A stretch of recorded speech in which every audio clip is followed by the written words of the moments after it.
Okay, हाँ सिर्फ कन्या, कुछ कहना चाहते हो? Hello, I think it's by mistake.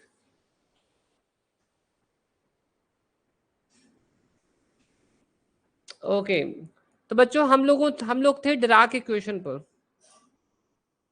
Dirac equation पर। ठीक है, तो मैं थोड़ा सा रिकैप कर देता हूँ। ठीक है, so I will just do a small recap so you will understand the things quite well. ठीक है, देखो क्या हुआ था बेसिकली, मैं थोड़ा सा स्टार्टिंग से रिकैप कर रहा हूँ।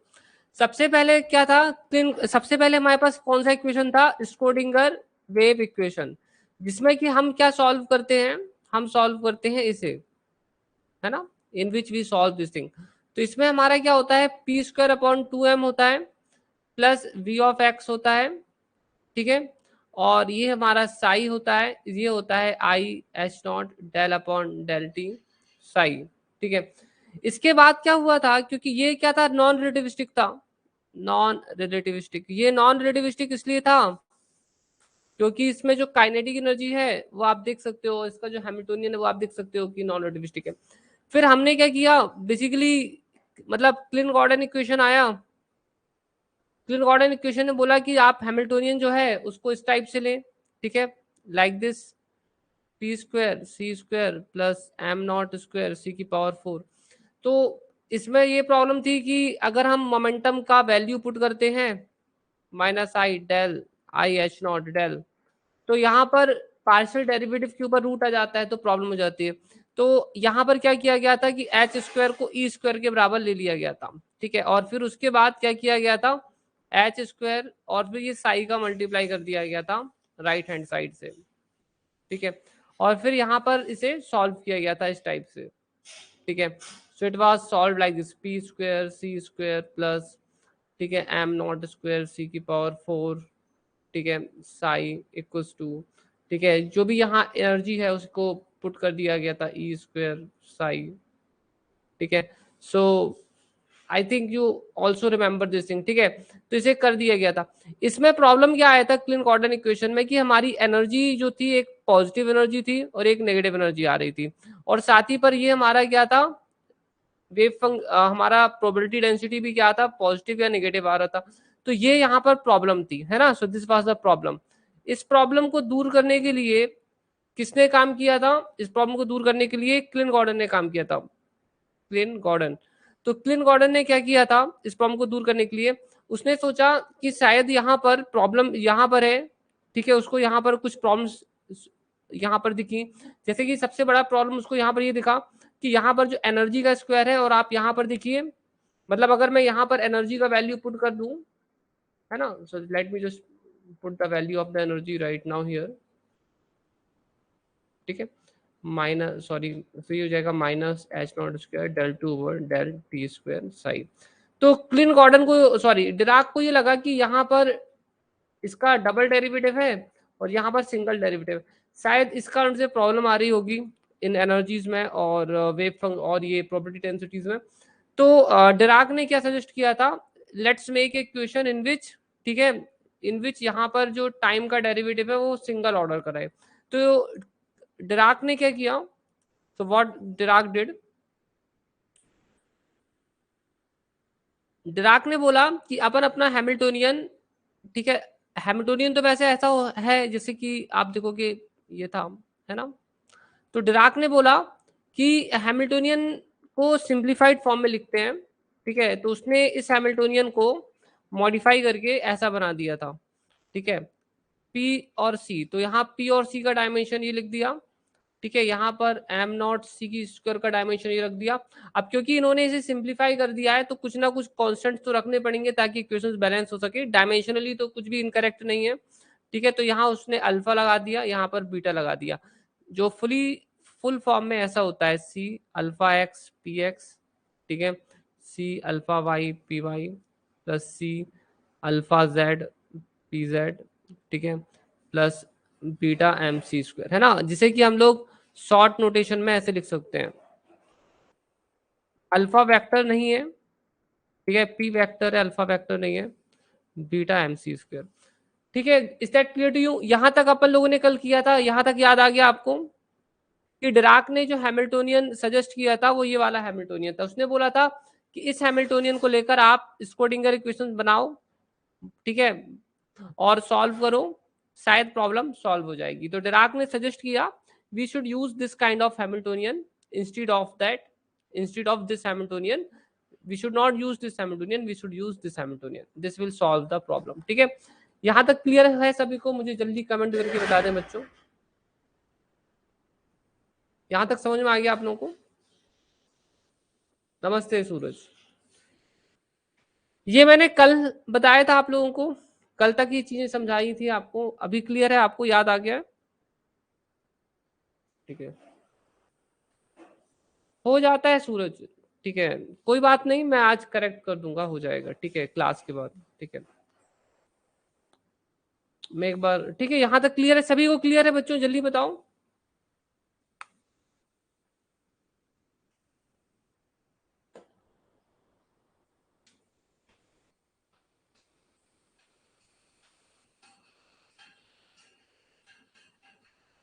सबको समझ में आ गया? ठीक है, इसमें क्या हुआ था, अब डिराक के सामने एक प्रॉब्लम ये खड़ी हो गई थी, ठीक है, कि उसने तो बोल दिया कि सी अल्फा डॉट पी और बीटा एम सी स्क्वायर, और उसने बोला कि ये ठीक इसी के बराबर है, ठीक है, P square C square plus M not square C की पावर 4। ठीक है, उसने तो बोल दिया कि ये चीज इसके बराबर है, बट अब प्रॉब्लम ये आ गई थी कि अल्फा बीटा क्या होगा, सो व्हाट आर अल्फा आई, ठीक है, एंड व्हाट इज बीटा। तो ये एक बड़ी समस्या खड़ी होगी कि अल्फा बीटा क्या है। तो उसने क्या किया, उसने देखा इन दोनों को, इस इक्वेशन को अगर ट्रू होना है तो अल्फा और बीटा को क्या प्रॉपर्टी सेटिस्फाई करनी होगी। तो मैंने कल ही बताया था कि alpha I alpha J plus alpha J alpha I it should be equal to, ठीक है, 0। ठीक है, और फिर उसके बाद मैंने बताया था alpha I beta plus beta alpha I is equal to 0, alpha I का square I is equal to आपका एक्स वाई और जेड हो सकता है, इट्स इक्वल टू 1, और बीटा स्क्वायर इक्वल टू 1। ठीक है, तो मैंने कल बताया था कि अगर इस इक्वेशन को होल्ड करना है, इस इक्वेशन को ट्रू होना है, तो उसके लिए ये चार इक्वेशंस को और सेटिस्फाई करना पड़ेगा, मतलब ये जो अल्फा और बीटा है इन प्रॉपर्टीज को सेटिस्फाई करेंगे।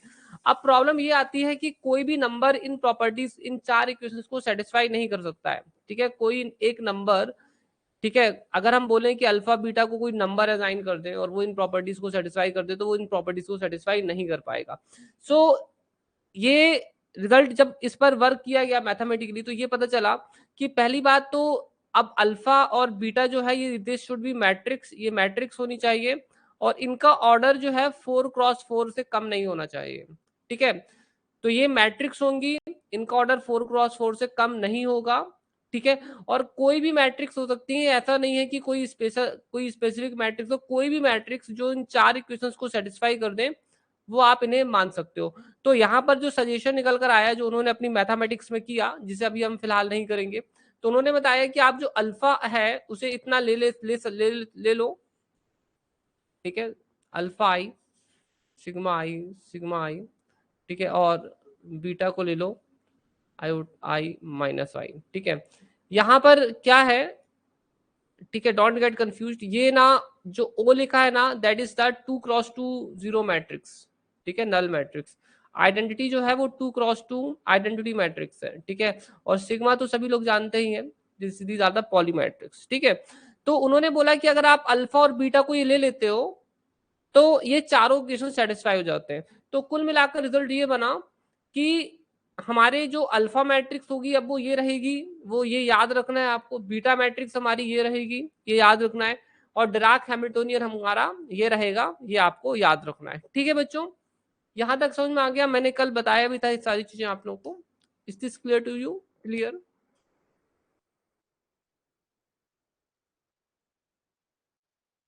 मुझे कमेंट करके बता देना बच्चों। ठीक है,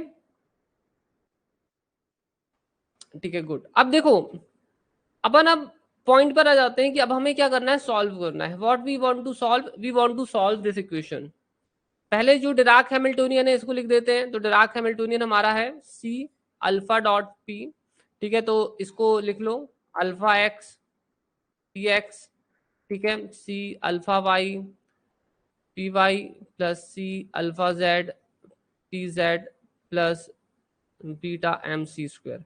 अब बच्चों देखो, अल्फा एक्चुअली में क्या है, 4x4 मैट्रिक्स है। ठीक है, ये भी 4x4 मैट्रिक्स है, ये भी 4x4 मैट्रिक्स है, बीटा भी 4x4 मैट्रिक्स है। तो ऑब्वियस सी बात है कि हम अगर ये सभी मैट्रिक्स को ऐड कर रहे हैं, if we are just adding all these matrix, अगर हम इन सभी मैट्रिक्स को ऐड कर रहे हैं, तो इन सभी मैट्रिक्स को ऐड करने से हमें क्या मिलेगा? ठीक है, what we are going to get, we are going to get a 4x4 matrix. तो हमारा जो हैमिल्टोनियन है वो खुद क्या है, 4x4 मैट्रिक्स है। अब अगर हम इसे एक मैट्रिक्स की तरह समझते हैं, तो ऑब्वियस सी बात है कि अगर इसका जो आइगन वेक्टर होगा, ठीक है, जिसे कि मैं साई बोल देता हूं, इसका जो आइगन वेक्टर होगा, ठीक है, वो क्या, उसका डायमेंशन क्या होना चाहिए? अगर ये 4x4 है, ठीक है, अगर ये 4x4 है, तो इसका जो डायमेंशन होगा, this will also be 4x1। ठीक है, ओके, गॉट इट। तो हमारा जो आइगन वेक्टर इसके केस में मिलेगा, डिराक थ्योरी के केस में, वो क्या होगा, 4x1 होगा। गॉट इट, क्योंकि ये हैमिल्टोनियन एक्चुअली में 4x4 मैट्रिक्स है ना, this is actually 4x4 matrix. तो हमें जो आइगन वेक्टर मिलेगा ये हमारा 4x1 होगा। Clear to you? बताओ बच्चों, ये भी कल बताया था मैंने, this is also explain to you last in last class. ठीक है, क्लियर है? इसके लिए रिलेटिविस्टिक क्वांटम मैकेनिक्स के लिए एक अच्छी बुक है वी मुरुगन की।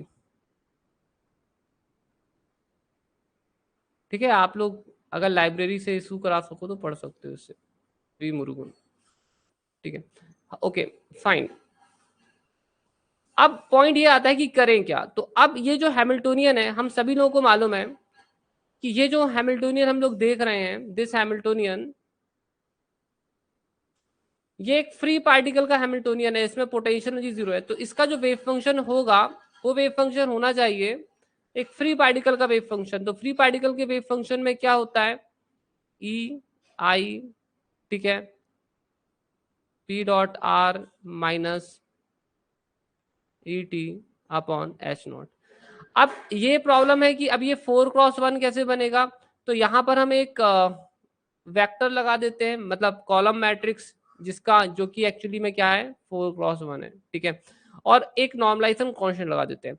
तो ये इसका क्या बनता है, ट्रायल सॉल्यूशन बनता है। सो what is this, this is the trial solution. ये क्या है, हमारा ट्रायल सॉल्यूशन है। अब ये जो u है, इसका डायमेंशन कितना है? इसका डायमेंशन है 4x1, मतलब इसमें कुछ नहीं तो, ठीक है, u1 u21 u3 1, ठीक है, एंड u4 1, ऐसे एलिमेंट्स आएंगे। तो हम इसे भी सिंप्लीफाई करके एक्चुअली में पता है कैसे लिखते हैं, ठीक है, इसे लिख देते हैं VW, just in short it is written like this, VW। यहाँ जहाँ की जो V है, ठीक है, वो that is 2x1 and W is actually 2x1। ठीक है, तो ये बस लिखने में थोड़ा सिंप्लीफाई हो जाता है, सॉल्व करने में थोड़ा कम कन्वीनियंस रहता है इसमें, इसलिए हम इसे ऐसे लिख लेते हैं। ठीक है, और इन्हें ठीक है, इन्हें ना स्पिनर्स, इसको ना स्पिनर्स कहते हैं, इट इज कॉल्ड स्पिनर्स।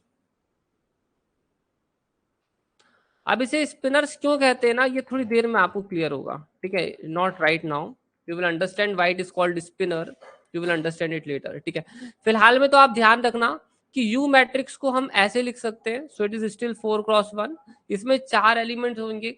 ठीक है, ऐसे लिख सकते हैं। अब ये हमारा एक ट्रायल सॉल्यूशन है। अब प्रॉब्लम ये आती है कि डिराक के केस में हमने हमारा एक ट्रायल सॉल्यूशन ले लिया, डिराक के केस में हमारे पास हैमिल्टोनियन है। Now the problem is that कि एनर्जी कितनी है, ठीक है, और ये वेव फंक्शन में जो अननोन क्वांटिटीज हैं, जैसे u है वो क्या है, ठीक है, और एनर्जीज क्या है, ठीक है, और नॉर्मलाइजेशन कांस्टेंट जो है वो क्या है। ठीक है, तो ये सब पता किया जा सकता है, वी कैन नो दिस। तो ये सब कैसे पता किया जाएगा, इसको पता करने का एक ही तरीका है, और वो तरीका ये है कि इस ट्रायल सॉल्यूशन को यहाँ पर सब्सटीट्यूट कर दो। मतलब आप कहने का मतलब ये है कि आप सॉल्व करो हैमिल्टोनियन को, किस पर ऑपरेट करो, इस ट्रायल वेव फंक्शन पर, ऑटोमेटिकली आपको एनर्जीज मिल जाएंगी, और ऑटोमेटिकली आपको पता चल जाएगा कि आपका वेव फंक्शन में जो अननोन क्वांटिटीज हैं वो क्या है। ठीक है, समझ में आया बच्चों?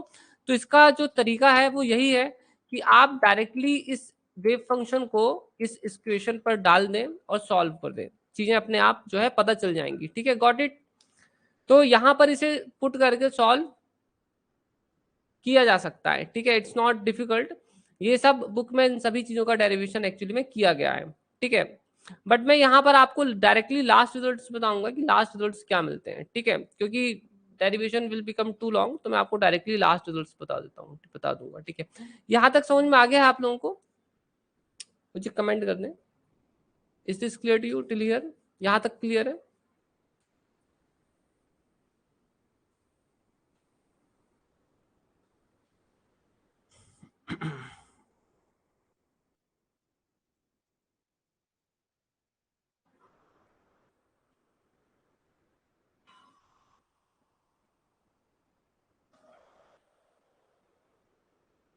बाकी लोग भी बताएं बच्चों, यहाँ पर यहाँ तक क्लियर है आप लोगों को, सभी लोगों को?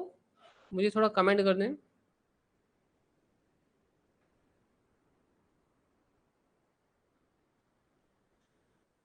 वेरी गुड बच्चों। ठीक है, अच्छा मुझे आप लोग, मैं आप लोगों को एक चीज बता देता हूँ। ठीक है, मैं डेरिवेशन नहीं कर रहा हूँ, मैं डेरिवेशन स्किप कर रहा हूँ। ठीक है, आई am just skipping the derivation. तो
सो स्टूडेंट्स मुझे बता दें, थोड़ा आवाज फिर से वापस से आ रही है आपको?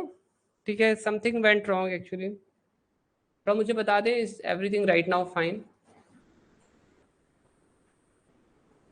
ठीक है, आप लोगों को अब सब क्लियरली सुनाई दे रहा है? ठीक है, please comment me quickly. Okay,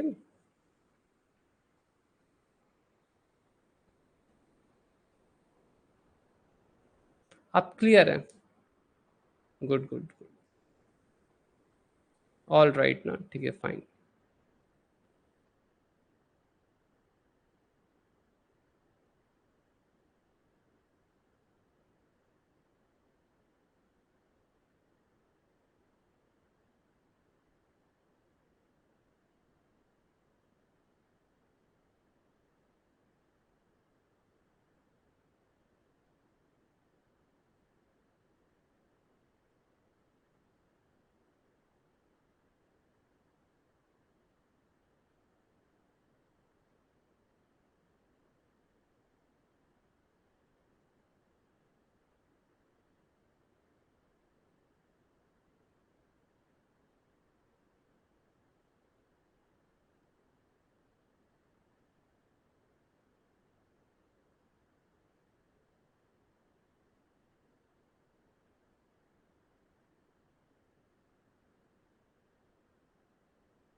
okay fine, ठीक है students, actually there was issue,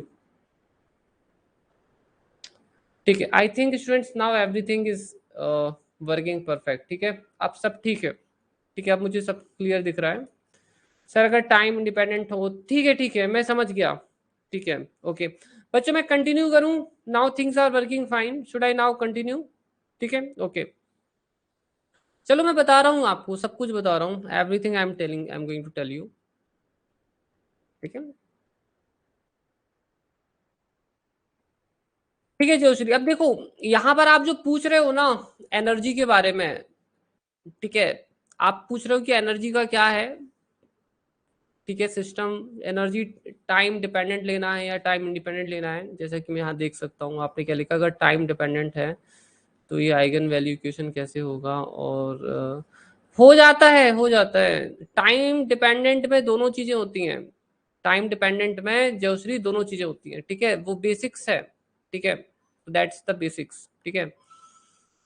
बताता हूँ मैं आपको, देखो जहां तक मैं समझ रहा हूं मैं बता देता हूँ जोश्री, आप चिंता ना करें, ठीक है। देखो आपने टाइम इंडिपेंडेंट स्कोरिंगर इक्वेशन कभी देखा है, सॉल्व किया है कभी टाइम इंडिपेंडेंट स्कोरिंगर इक्वेशन?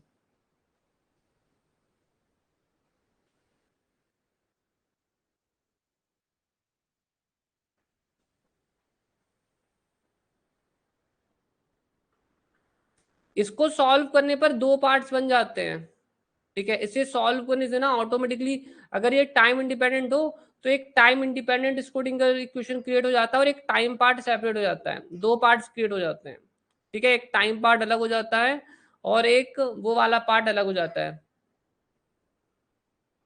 नहीं जयश्री, आप आई थिंक सो कंफ्यूज हो गए हैं थोड़ा सा, ठीक है,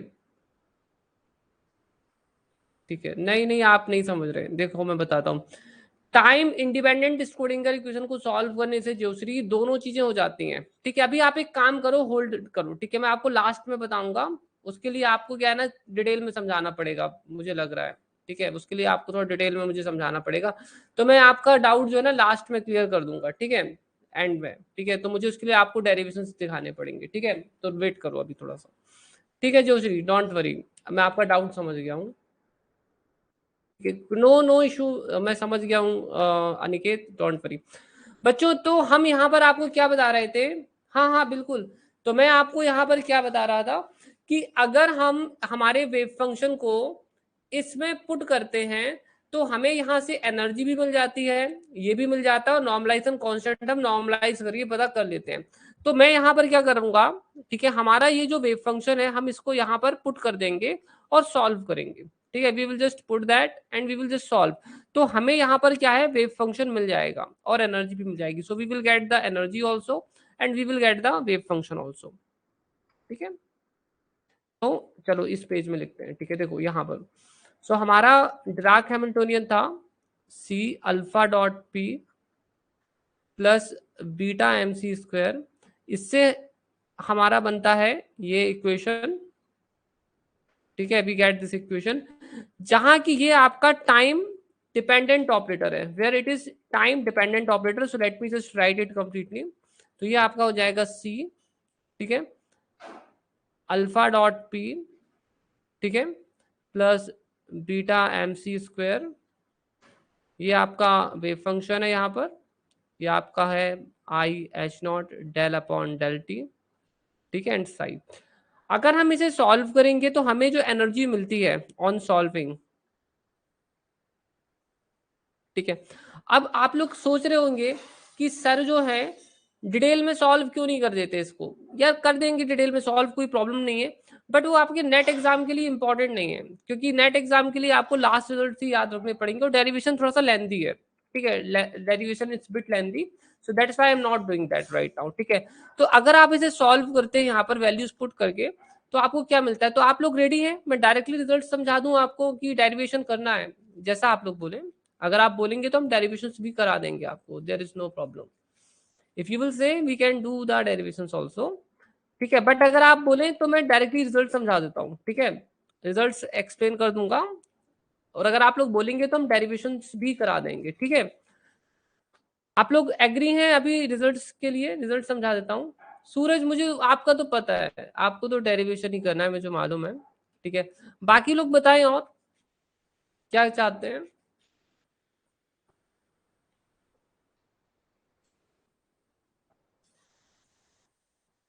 सर डेरिवेशन आपकी बुक में है ना, असाइनमेंट्स में है, बुक में तो शायद डेरिवेशन नहीं है। ठीक है, मेरी बुक में नहीं है डेरिवेशन।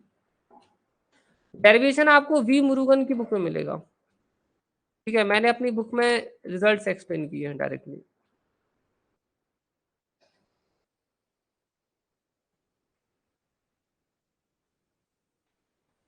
ठीक है, चलो मैं आपको इसका बताता हूँ, देखिए, सुन लीजिए सुन लीजिए। क्या है, एक काम करते हैं। ठीक है, पहले आप रिजल्ट समझ लो। ठीक है, first what is very important. हाँ, पहले आप रिजल्ट समझ लो। ठीक है, आप रिजल्ट समझ लो, फिर उसके बाद हम लोग बाद में डेरिवेशन आपको अलग से समझा देंगे। दरअसल मीनिंग रीजन क्या है, मैं उसका रीजन बता देता हूँ आपको।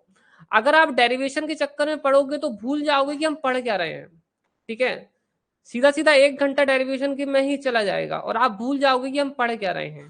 और एग्जाम में जब न्यूमेरिकल आएगा तो वो आपसे नहीं बन पाएगा, क्योंकि आप पूरी तरह से क्या है, रिजल्ट्स में ही फंस जाओगे, है ना। आप क्या है, पूरी तरह से जो है रिजल्ट्स के में ही फंस जाओगे। ठीक है, ओके।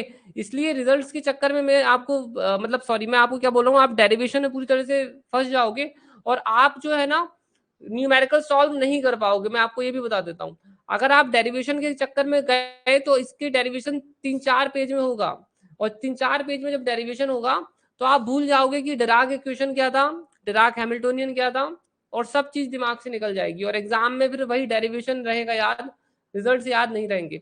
इसलिए मेरी बात मानो, आप पहले रिजल्ट समझ लो, बाद में हम लोग डेरिवेशन सेपरेटली करा देंगे। ठीक है, तो I think that will be more beneficial for you. ठीक है, तो बच्चों यहां पर क्या हुआ, जब इस इक्वेशन को सॉल्व किया गया, अब थोड़ा ध्यान सुनना, जब इस इक्वेशन को यहाँ पर सॉल्व किया गया ना, तो हमें यहाँ पर दो एनर्जीज मिलती हैं, एक प्लस और एक माइनस, और एनर्जी एग्जैक्टली वही मिलती है जो क्लिन गॉर्डन के केस में मिली थी, p² c²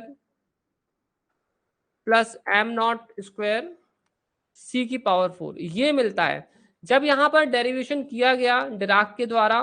ठीक है, और उसने जब एनर्जीज निकाली तो उसको वैसी ही एनर्जी मिल गई जैसे कि क्लिन गॉर्डन की केस मिली थी।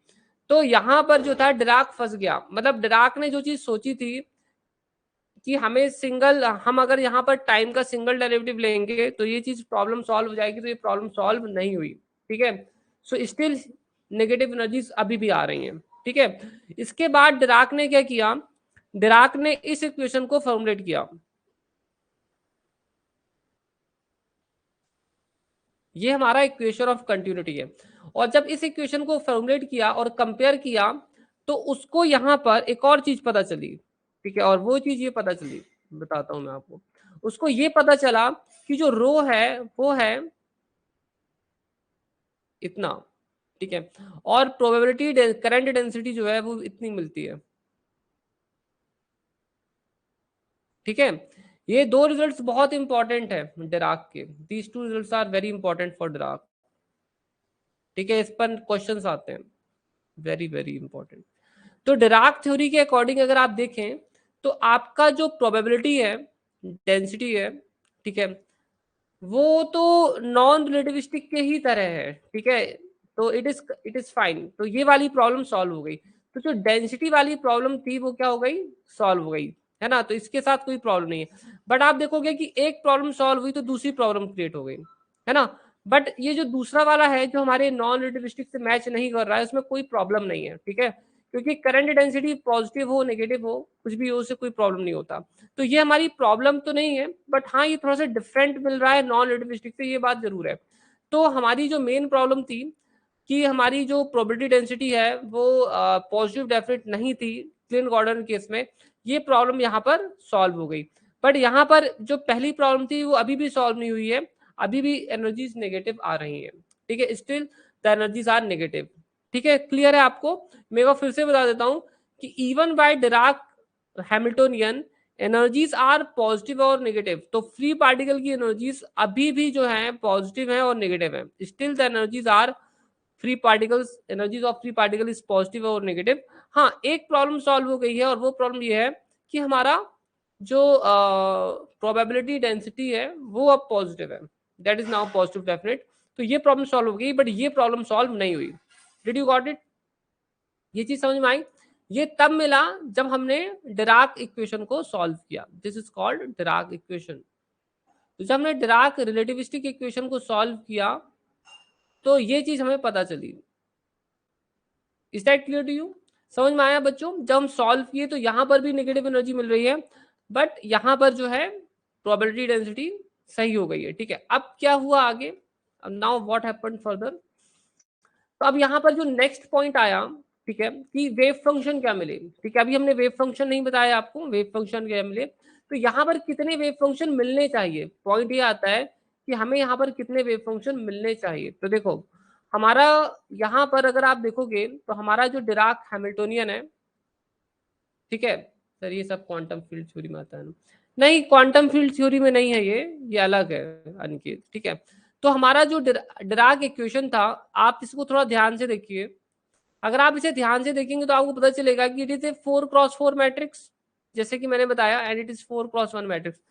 तो अगर आप इसकी आइगन वैल्यूज निकालेंगे तो आपको 4 आइगन वैल्यूज मिलेंगी ना इसकी। You are going to get 4 eigenvalues, right? अगर आप इसकी आइगन वैल्यूज निकालेंगे तो आपको 4 आइगन वैल्यूज मिलेंगी, और 4 आइगन वैल्यूज मिलेंगी मतलब 4 वेक्टर्स मिलेंगे, 4 वेव फंक्शन मिलेंगे, 4 आइगन वेक्टर्स मिलेंगे। ठीक है, तो इसके पास, इसके दरअसल 4 एनर्जीज होती हैं और 4 वेक्टर्स होते हैं, वो मैं आपको एक ही जगह पर दिखा देता हूँ। ठीक है, will just show you at one place. Wait, let me take the screenshot. ये है।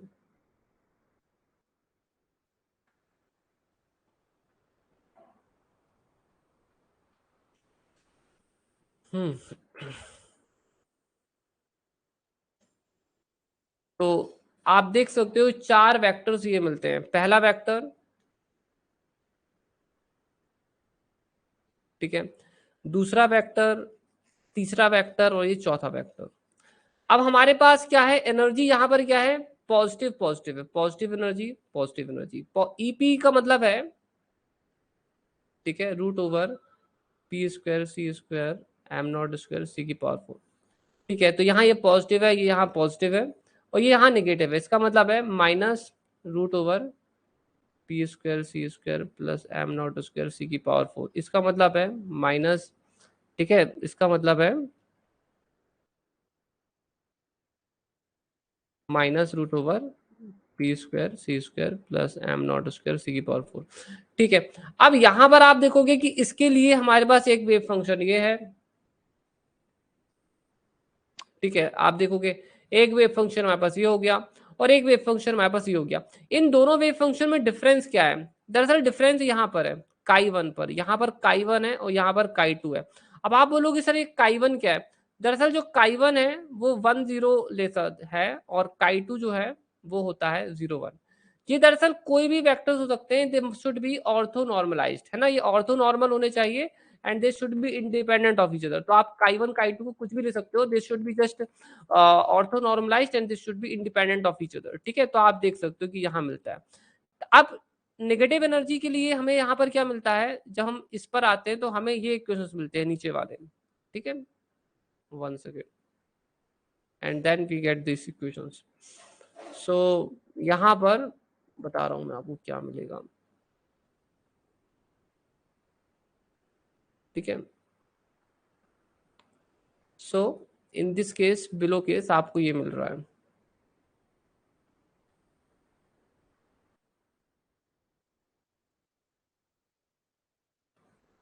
ठीक है, तो इसके लिए, ठीक है, नेगेटिव एनर्जीज के लिए आपको 2 वेक्टर्स और मिलते हैं, तो कुल मिलाकर आपको 4 वेक्टर्स मिलते हैं।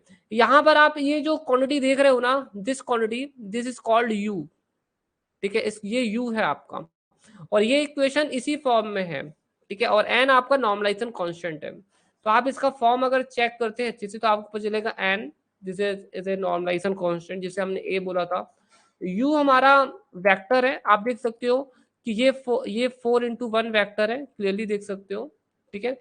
और ये फैक्टर है ई आई, ठीक है, sorry, so it is P dot are minus E T upon H not, है ना। तो ये पूरे उसी फॉर्म में। यहाँ पर आप लोगों को जो P दिख रहा है वो मोमेंटम वेक्टर है, यहाँ पर आप जो सिग्मा देख रहे हो वो पॉली मैट्रिक्स है, ठीक है। एनर्जी जो आप देख रहे हो दैट इज द, ठीक है, एनर्जी, ठीक है, उसकी वैल्यू इतनी है, ईपी जो आप देख रहे हो उसकी वैल्यू इतनी है। अब ये जो वेक्टर्स है ना ये एग्जाम में नहीं पूछे जाते हैं, ठीक है, बट मैंने आपको बता दिया कि ऐसा होता है, अगर आप सॉल्व करोगे तो ये वेक्टर्स आपको मिलते हैं, सॉल्व करने पर एनर्जी आपको पॉजिटिव भी मिलती है, नेगेटिव भी मिलती है, ठीक है। प्रोबेबिलिटी डेंसिटी आपको क्या मिलती है, पॉजिटिव मिलती है, ठीक है बच्चों। ये रिजल्ट्स जो है थोड़े से आपको ध्यान रखने पड़ेंगे, ठीक है। Should we proceed now? Clear है सभी को? मुझे थोड़ा कमेंट कर दें, फिर अपन आगे चलते हैं, ठीक है। हाँ, मैंने इनका डेरिवेशन नहीं किया है, इनका डेरिवेशन हम लास्ट में करेंगे, ठीक है, we will do the derivation at the last. हाँ प्रिया, कोई बात नहीं है, डेरिवेशन हम लास्ट में करेंगे, अभी मैंने सिर्फ आपको रिजल्ट्स बताए हैं, ठीक है बच्चों। क्लियर है सभी को? जल्दी मुझे कमेंट करो, ठीक है, फिर आगे चलते हैं।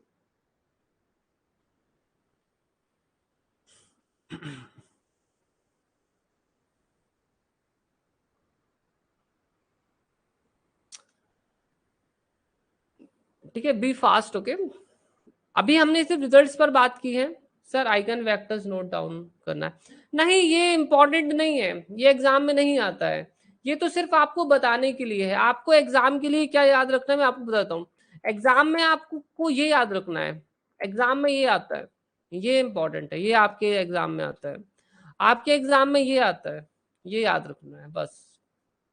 एनर्जी इज पॉजिटिव नेगेटिव इतना याद रखना है, और आपको ये याद रखना है कि डिराक के केस में प्रोबेबिलिटी डेंसिटी कितनी होती है और करंट डेंसिटी कितनी होती है, ये याद रखना है। These are the things which you have to remember, ठीक है, सिर्फ इतना ही इंपॉर्टेंट है, ठीक है।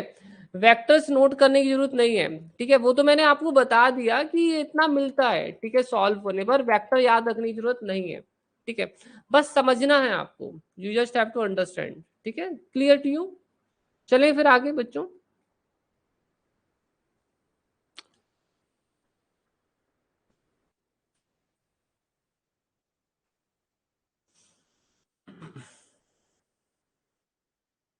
बाकी लोग भी मुझे जल्दी कंफर्म कर दें, फिर आगे चलते हैं, ठीक है, गुड। अब स्टूडेंट्स देखो यहाँ पर आगे क्या चीजें हैं, ठीक है, now what are the things further.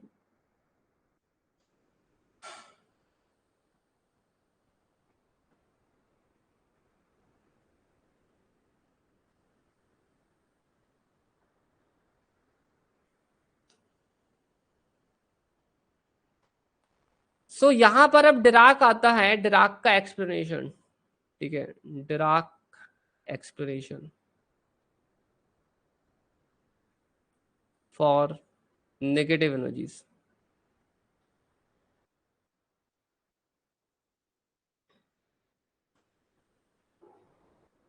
Energy and negative energy states.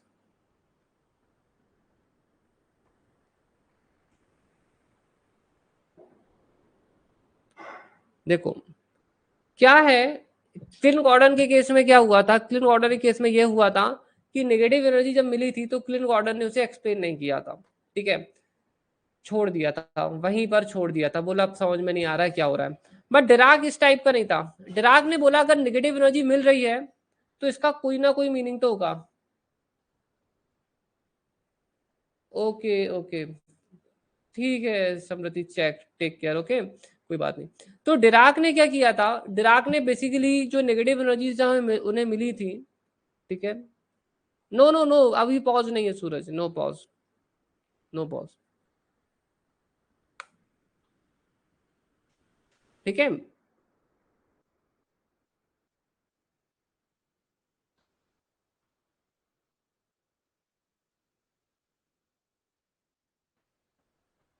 ठीक है, देयर इज नो पॉज, ठीक है, कंटिन्यू करता हूं मैं। देखो जब नेगेटिव एनर्जीज मिली थी, ठीक है, क्लीन गॉर्डन के केस में, तो क्लीन गॉर्डन ने उसे एक्सप्लेन नहीं किया था, but Dirac was not like that, Dirac ऐसा नहीं था, ठीक है, उसने बोला कि अगर नेगेटिव एनर्जीज मिल रही हैं तो नेगेटिव एनर्जी की कोई फिजिकल मीनिंग तो जरूर होगी। तो डिराक ने क्या बताया कि इसके कॉन्सिक्वेंसेस क्या होंगे, इसकी मीनिंग क्या है, what is the physical meaning of this, है ना, how you can relate it. ठीक है, तो उसने इसे एक्सप्लेन किया कि जो नेगेटिव एनर्जी है वो क्या है। तो चलो सबसे पहले समझते हैं यहाँ पर, ठीक है, कि नेगेटिव एनर्जी के साथ प्रॉब्लम क्या है, प्रॉब्लम विथ नेगेटिव एनर्जी।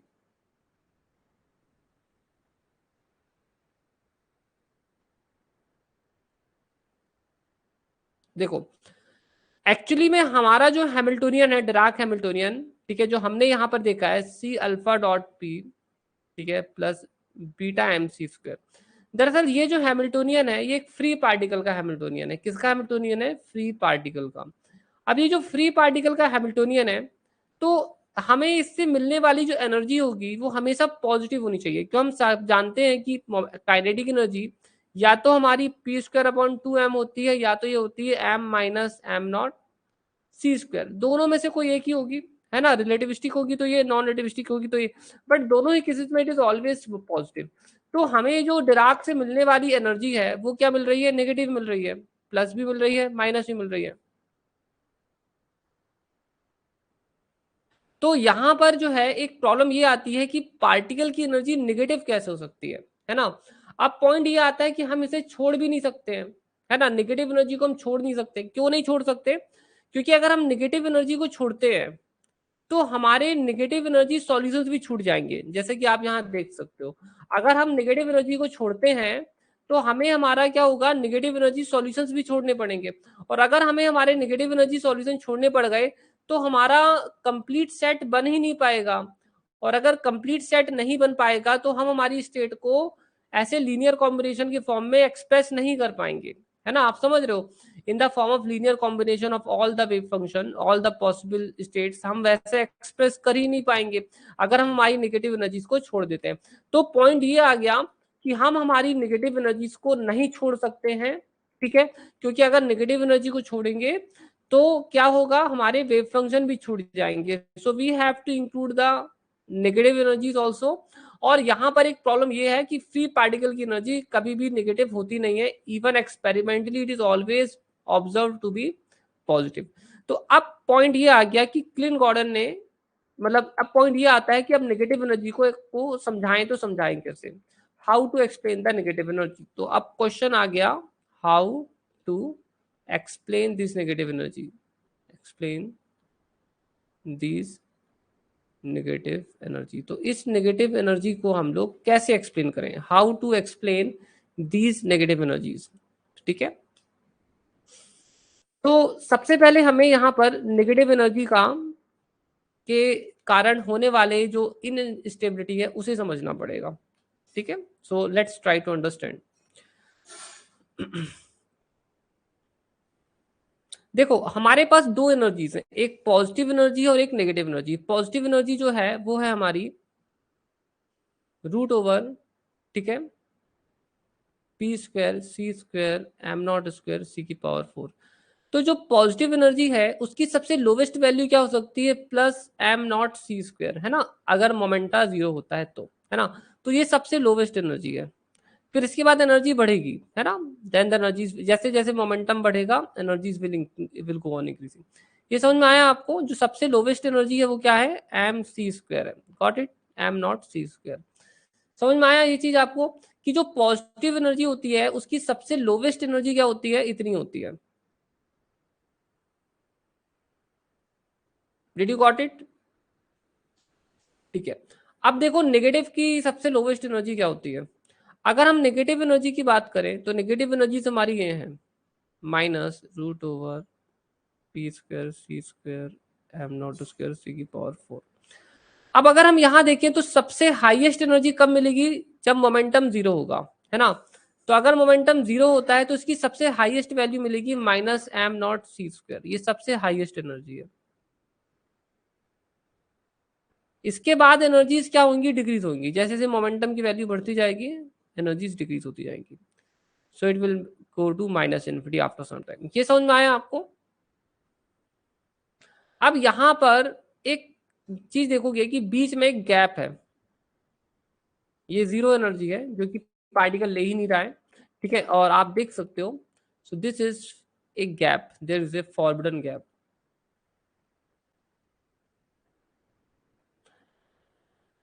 यहां पर पार्टिकल कोई एनर्जी नहीं लेता है ना, पार्टिकल इन इसके बीच में कोई भी एनर्जी नहीं लेता। पार्टिकल या तो यहां से सीधे यहां जाएगा, या तो पार्टिकल की एनर्जी इतनी होगी, या तो इतनी होगी, या तो इतनी होगी, या तो इतनी होगी, बट बीच की एनर्जी ये नहीं लेता है ना, क्योंकि highest negative energy minus M naught सी स्क्वायर है और lowest positive energy m naught plus M naught सी स्क्वायर है। ठीक है, ये चीज क्लियर हो गई सभी लोग? थोड़ा देखो बच्चों, साउंड थोड़ा इस चीज को देखो, थोड़ा अच्छे से समझ में आया आपको?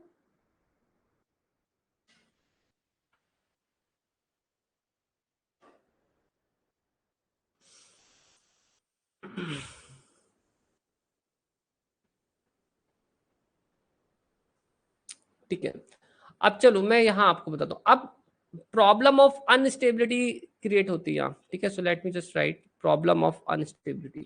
सो what is problem of unstability, let me tell you. So let's duplicate the page. ठीक है, देखो, so what is the problem of unstability? See, problem of instability. Sir relativistic case में मोमेंटम की वैल्यू जीरो पॉसिबल है। अभी आप theoretically समझ लो कि जो सबसे लोवेस्ट वैल्यू हो सकती है वो ये है, ठीक है, जो सी, जैसा कि बुक्स में दिया है मैं वैसे ही बता रहा हूँ आपको। ठीक है, अभी पहले रिजल्ट समझ लो बच्चों। क्या है, अगर आपने रिजल्ट नहीं समझे ना, डेरिवेशन में गए, तो आप लोग समझ गए होगे मैंने डेरिवेशन में क्यों नहीं गया। क्योंकि अगर मैं डेरिवेशन करता तो ये सारी चीजें आपको फिर मुझे 2-3 क्लास के बाद पढ़ाता, तो आप समझ जाओ कि आप तक आप भूल जाते कि आपका ड्राक हैमिल्टोनियन क्या है और ठीक है उसका सॉल्यूशन क्या है, आप सब भूल जाते।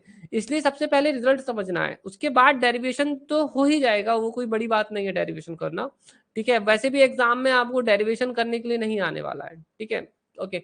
सो प्रॉब्लम ऑफ अनस्टेबिलिटी क्या है, देखो मैं बताता हूँ।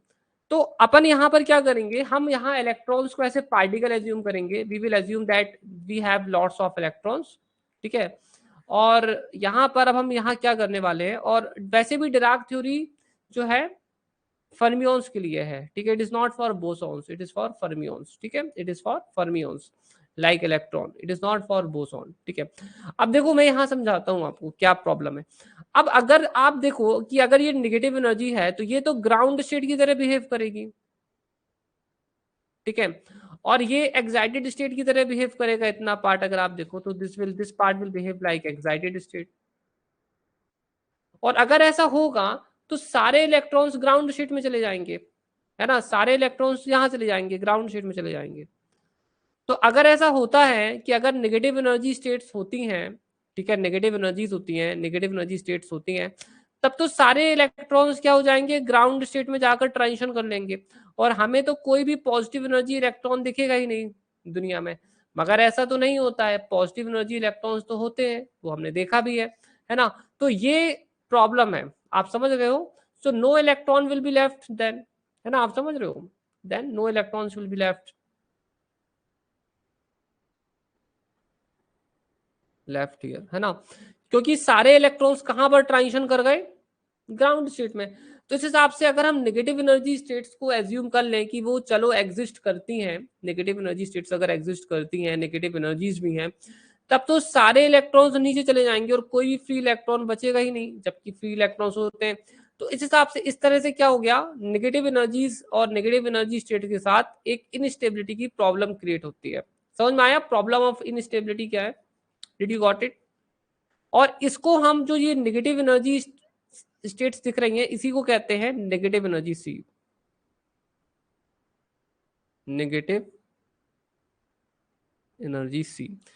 नेगेटिव एनर्जी सी क्यों कहते हैं, क्योंकि यहाँ पर पूरी एनर्जीज नेगेटिव है ना, खूब सारे पार्टिकल्स हैं, उन सभी पार्टिकल्स की एनर्जी क्या है, नेगेटिव है। सारे पार्टिकल्स यहीं पर हैं और उनकी जो एनर्जीज है वो नेगेटिव है। तो इसको ऐसे उन्होंने एक टर्म दिया negative energy sea. So all these forms negative energy sea, got it. तो इसको डिराक ने बोला it's a negative energy sea, got it, और सारे पार्टिकल्स नेगेटिव एनर्जी सी में चले जाएंगे। ठीक है, so this will cause A the problem of instability. समझ में आई ये चीज कि प्रॉब्लम ऑफ इनस्टेबिलिटी क्या है? थोड़ा मुझे कमेंट करो फिर अपन आगे चलते हैं।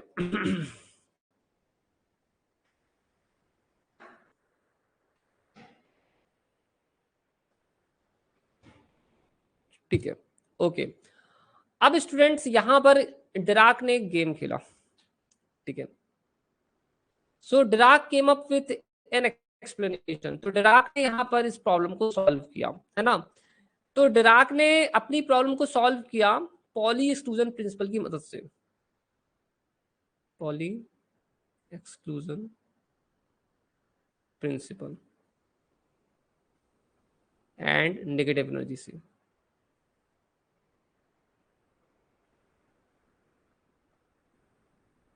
ठीक है, इसने नेगेटिव एनर्जी सी के साथ पॉली एक्सक्लूजन प्रिंसिपल अटैच कर दिया। अब आप समझ ही गए होंगे कि ये जो डिराक थ्योरी है वो इलेक्ट्रॉन्स के लिए क्यों ट्रू है, बोसॉन्स के लिए काम करेगी ही नहीं।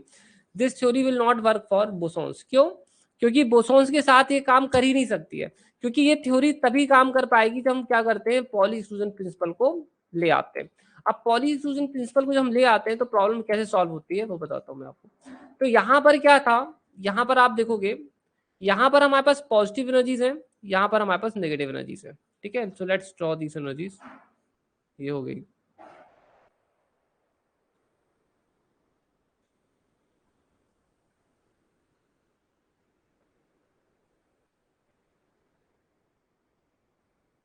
देखते चलो, ठीक है।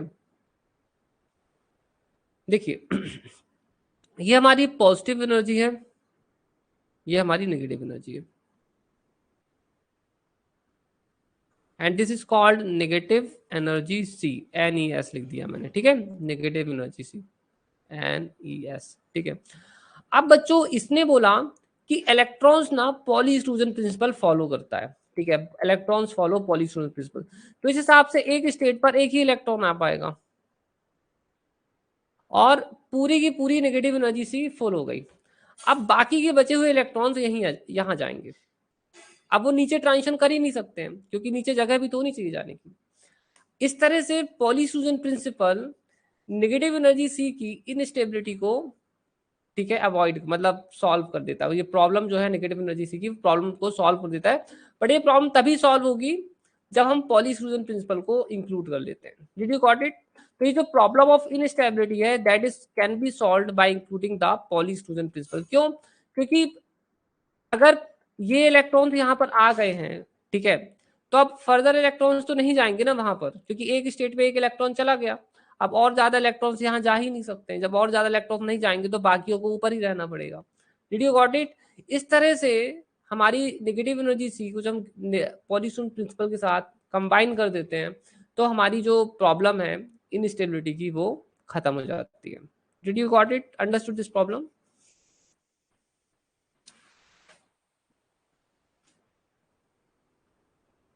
मुझे थोड़ा कमेंट करना, ठीक है, फिर मैं आपको और भी चीजें बताता हूँ। ये समझ में आया कि how the problem of instability is solved with the help of poly exclusion principal. किसी को कुछ पूछ रहा हूँ तो पूछ भी लेना, मैं बताता हूँ आपको फिर, ठीक है। ओके,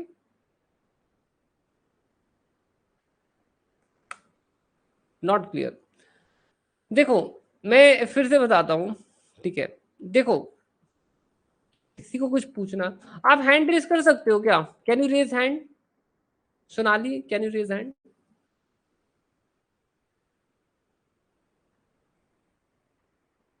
देखो फिर से सुनो, यहाँ पर लिसन अगेन, ठीक है।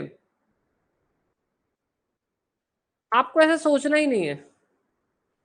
सोनाली आप हैंड रेस करो, ऐसे समझ में नहीं आएगा। मैं समझ गया आपका डाउट क्या है। देखो मैं फिर से बताता हूँ, आपके पास जितने भी, देखो हमारे वर्ल्ड में, हमारे यूनिवर्स में जितने भी इलेक्ट्रॉन्स थे, हमारे यूनिवर्स में जितने भी इलेक्ट्रॉन्स थे, है ना, बहुत सारे इलेक्ट्रॉन्स थे, ये पहले ही पूरी ग्राउंड स्टेट को ऑक्यूपाई कर चुके हैं। They have already occupied all the ground states, ठीक है। और जो बाकी बचे हुए इलेक्ट्रॉन्स हैं अब वो कहाँ हैं? अब वो ऊपर चले गए क्योंकि अब वो नीचे तो नहीं जा सकते। This transition is not possible now, है ना। अब तो कोई ट्रांजिशन हो ही नहीं सकता है ना, नो ट्रांजिशन इज पॉसिबल। तो अब इलेक्ट्रॉन्स ऊपर ही रहेंगे, अब वो नीचे जाएंगे ही नहीं। इस तरह से आपको फ्री इलेक्ट्रॉन्स मिल सकते हैं, ठीक है। तो उसने अपनी थ्योरी को सेटिस्फाई कर, मतलब प्रूव कर दिया कि हाँ भाई हमारी थ्योरी राइट है, हमको फ्री इलेक्ट्रॉन्स मिल सकते हैं, ठीक है। और even we have negative energy sea, we can have, ठीक है, फ्री पॉजिटिव इलेक्ट्रॉन्स, ठीक है। Got it? अब आप समझ गए? हमारे पास बहुत सारे इलेक्ट्रॉन्स हैं, इन्फिनिटी इन्फिनिटी इन्फिनिटी इलेक्ट्रॉन्स हैं, ठीक है। Okay, infinite infinite infinite electrons है। उन सभी ने यूनिवर्स की बिगिनिंग में ही जो था सारी ग्राउंड स्टेट को सबसे पहले ऑक्यूपाई कर रखा है। अब जो बाकी इलेक्ट्रॉन्स हैं वो कहाँ जाएंगे, तो वो तो फर्दर ट्रांजिशन नहीं कर सकते हैं, तो वो तो ऊपर ही रहेंगे and they will have the positive energy. ठीक है, ठीक है। अब बच्चों ये ना डिराक का एक क्या है, एक अजम्पशन है। ठीक है, it is just N assumption. ठीक है, आप देख सकते हो कि यहाँ बोसोन्स नहीं काम करेंगे, है ना, बोसोन्स के लिए थ्योरी है ही नहीं, बोसोन्स पर ये थ्योरी काम करती ही नहीं है। ठीक है, नहीं तो आप समझ जाओ कि इस थ्योरी के कुछ लिमिटेशंस भी हैं, है ना। ये एक अप्रोक्सीमेट उन्होंने मतलब ये कोई ऐसी 100% एक्यूरेट थ्योरी नहीं है डिराक थ्योरी, है ना, it's not a very accurate theory. ये बस एक बिगिनिंग है, it is just the beginning of relativistic quantum mechanics, है ना। ये बिगिनिंग की कुछ थ्योरीज हैं जिन्होंने रिलेटिविस्टिक क्वांटम मैकेनिक्स के डेवलपमेंट के टाइम पर जो है स्टार्टिंग में से हिस्ट्री जिन्होंने स्टार्टिंग की है। ठीक है, आज की डेट में हमारे पास क्वांटम फील्ड थ्योरी है जो ये सारी चीजों को एक्सप्लेन करती है, एंटी पार्टिकल, पार्टिकल, नेगेटिव मतलब ऐसे पार्टिकल्स जो कि एंटी पार्टिकल्स होते हैं, उन सभी को एक्सप्लेन करने के लिए आज के समय में हमारे पास क्या है, क्वांटम फील्ड थ्योरी है। क्वांटम फील्ड थ्योरी में सारी चीजें डिटेल में अच्छी तरह से आज एक्सप्लेन की जाती है successfully. Dirac theory is just a beginning कि यार चीजें स्टार्ट कैसे हुई, रिलेटिविस्टिक क्वांटम मैकेनिक्स का डेवलपमेंट कैसे हुआ, कहाँ से स्टार्ट हुआ। क्योंकि जब तक आपको ये चीज पता नहीं होगी कि बिगिनिंग कहाँ से हुई थी, क्या प्रॉब्लम्स क्रिएट हुई थी, तब तक आप क्या है आगे की एडवांस चीजें समझ में नहीं आएंगी। जैसे हम जब क्वांटम मैकेनिक्स पढ़ते हैं तो हम पहले पढ़ते हैं ना कि वेन्स लॉ फेल हो गया, ठीक है, रेलिक जीन्स लॉ फेल हो गया, फिर उसके बाद प्लैंक लॉ आया, फिर उसके बाद स्क्रोडिंगर इक्वेशन आया। तो जब तक हम हिस्ट्री नहीं पढ़ेंगे तो आगे की चीजें समझ में नहीं आएंगी। इसी तरह से ये रिलेटिविस्टिक क्वांटम मैकेनिक्स में ट्विन मॉडर्न इक्वेशन और हमारा डिराक इक्वेशन है, बिगिनिंग है कि चीजें स्टार्ट कहाँ से हुई, क्या प्रॉब्लम्स आई, उन्हें कैसे सॉल्व किया गया फिर आगे। ठीक है, समझ में आया आपको। तो हमारा जो डिराक थ्योरी है ये ऐसा नहीं है कि 100% हर जगह पर एप्लीकेबल है, it's not applicable everywhere. Did you got it?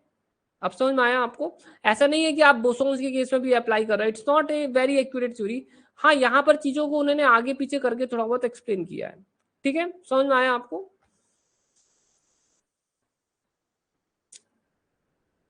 ठीक है, अब मुझे कमेंट करें तो फिर अपन आगे चलते हैं। ठीक है, अब तो क्लियर हो गया ना, किसी को डाउट हो तो हैंड रेज कर लेना। अब बच्चों देखो क्या हुआ, आगे चलते हैं। ठीक है, नाउ व्हाट हैपेंड। अब इसके हिसाब से तो अगर हम देखें तो अब डिराक की थ्योरी के अकॉर्डिंग एक क्वेश्चन मार्क आता है, एक क्वेश्चन क्रिएट होता है, और ये क्वेश्चन क्या क्रिएट होता है बताता हूं मैं आपको। सो डिराक के अकॉर्डिंग हमें हमारे पास पॉजिटिव एनर्जीज हो सकती हैं, है ना, we can have positive energy and we can have negative energy as per the Dirac theory, है ना। अब क्वेश्चन ये आता है कि अगर डिराक की थ्योरी राइट है तो हमें नेगेटिव एनर्जी पार्टिकल दिखता क्यों नहीं है, why it is not observed. आज तक कोई भी नेगेटिव पार्टिकल दिखा ही नहीं, है ना, आज तक कोई भी नेगेटिव पार्टिकल दिखा ही नहीं, है ना। सारे पार्टिकल्स क्या होते हैं, उनकी जितने भी फ्री पार्टिकल्स होते हैं उन सभी फ्री पार्टिकल्स की जो एनर्जीज होती है वो पॉजिटिव होती है। नेगेटिव एनर्जी वाला पार्टिकल एक्सपेरिमेंटली आज तक ऑब्जर्व नहीं किया गया। ठीक है, तो ये एक एक्सपेरिमेंटल प्रॉब्लम आ जाती है ना। Now this is the experimental problem कि ये हमें ऑब्जर्व क्यों नहीं होता है, why we do not observe it.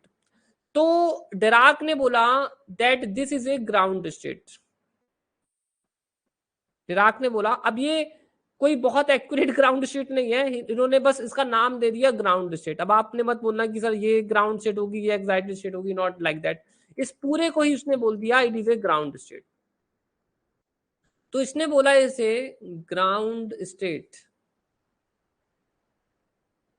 That is what, unobservable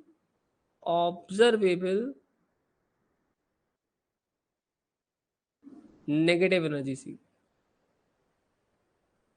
Dirac के पास हर चीज का आंसर है, you know it has the answer of every question, negative energy sea. चलो बताता हूं।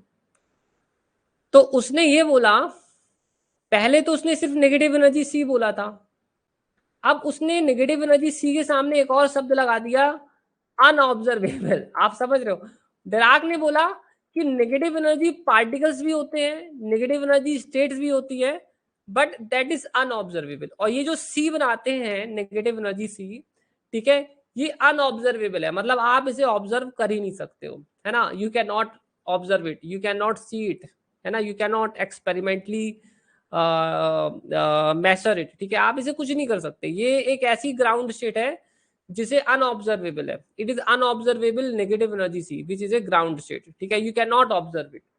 तो उसने उसने बोला कि आप जो ऑब्जर्व कर सकते हो वो सिर्फ ये ऑब्जर्व कर सकते हो, अपन इसे ऑब्जर्व नहीं कर सकते हैं, है ना। It exist in the universe but it is unobservable, है ना। अब उसने बोला यार इट इज ये है, उसने बोला दुनिया में एग्जिस्ट करती है, ठीक है, मैथमेटिक्स कहता है तो ये एग्जिस्ट तो करता है, बट ये एक अलग बात है कि एज ए ह्यूमन हम इसे ऑब्जर्व नहीं कर सकते, ठीक है, और ना ही हम नेगेटिव एनर्जी फ्री पार्टिकल्स को देख सकते हैं, उसने बोला डिराक ने।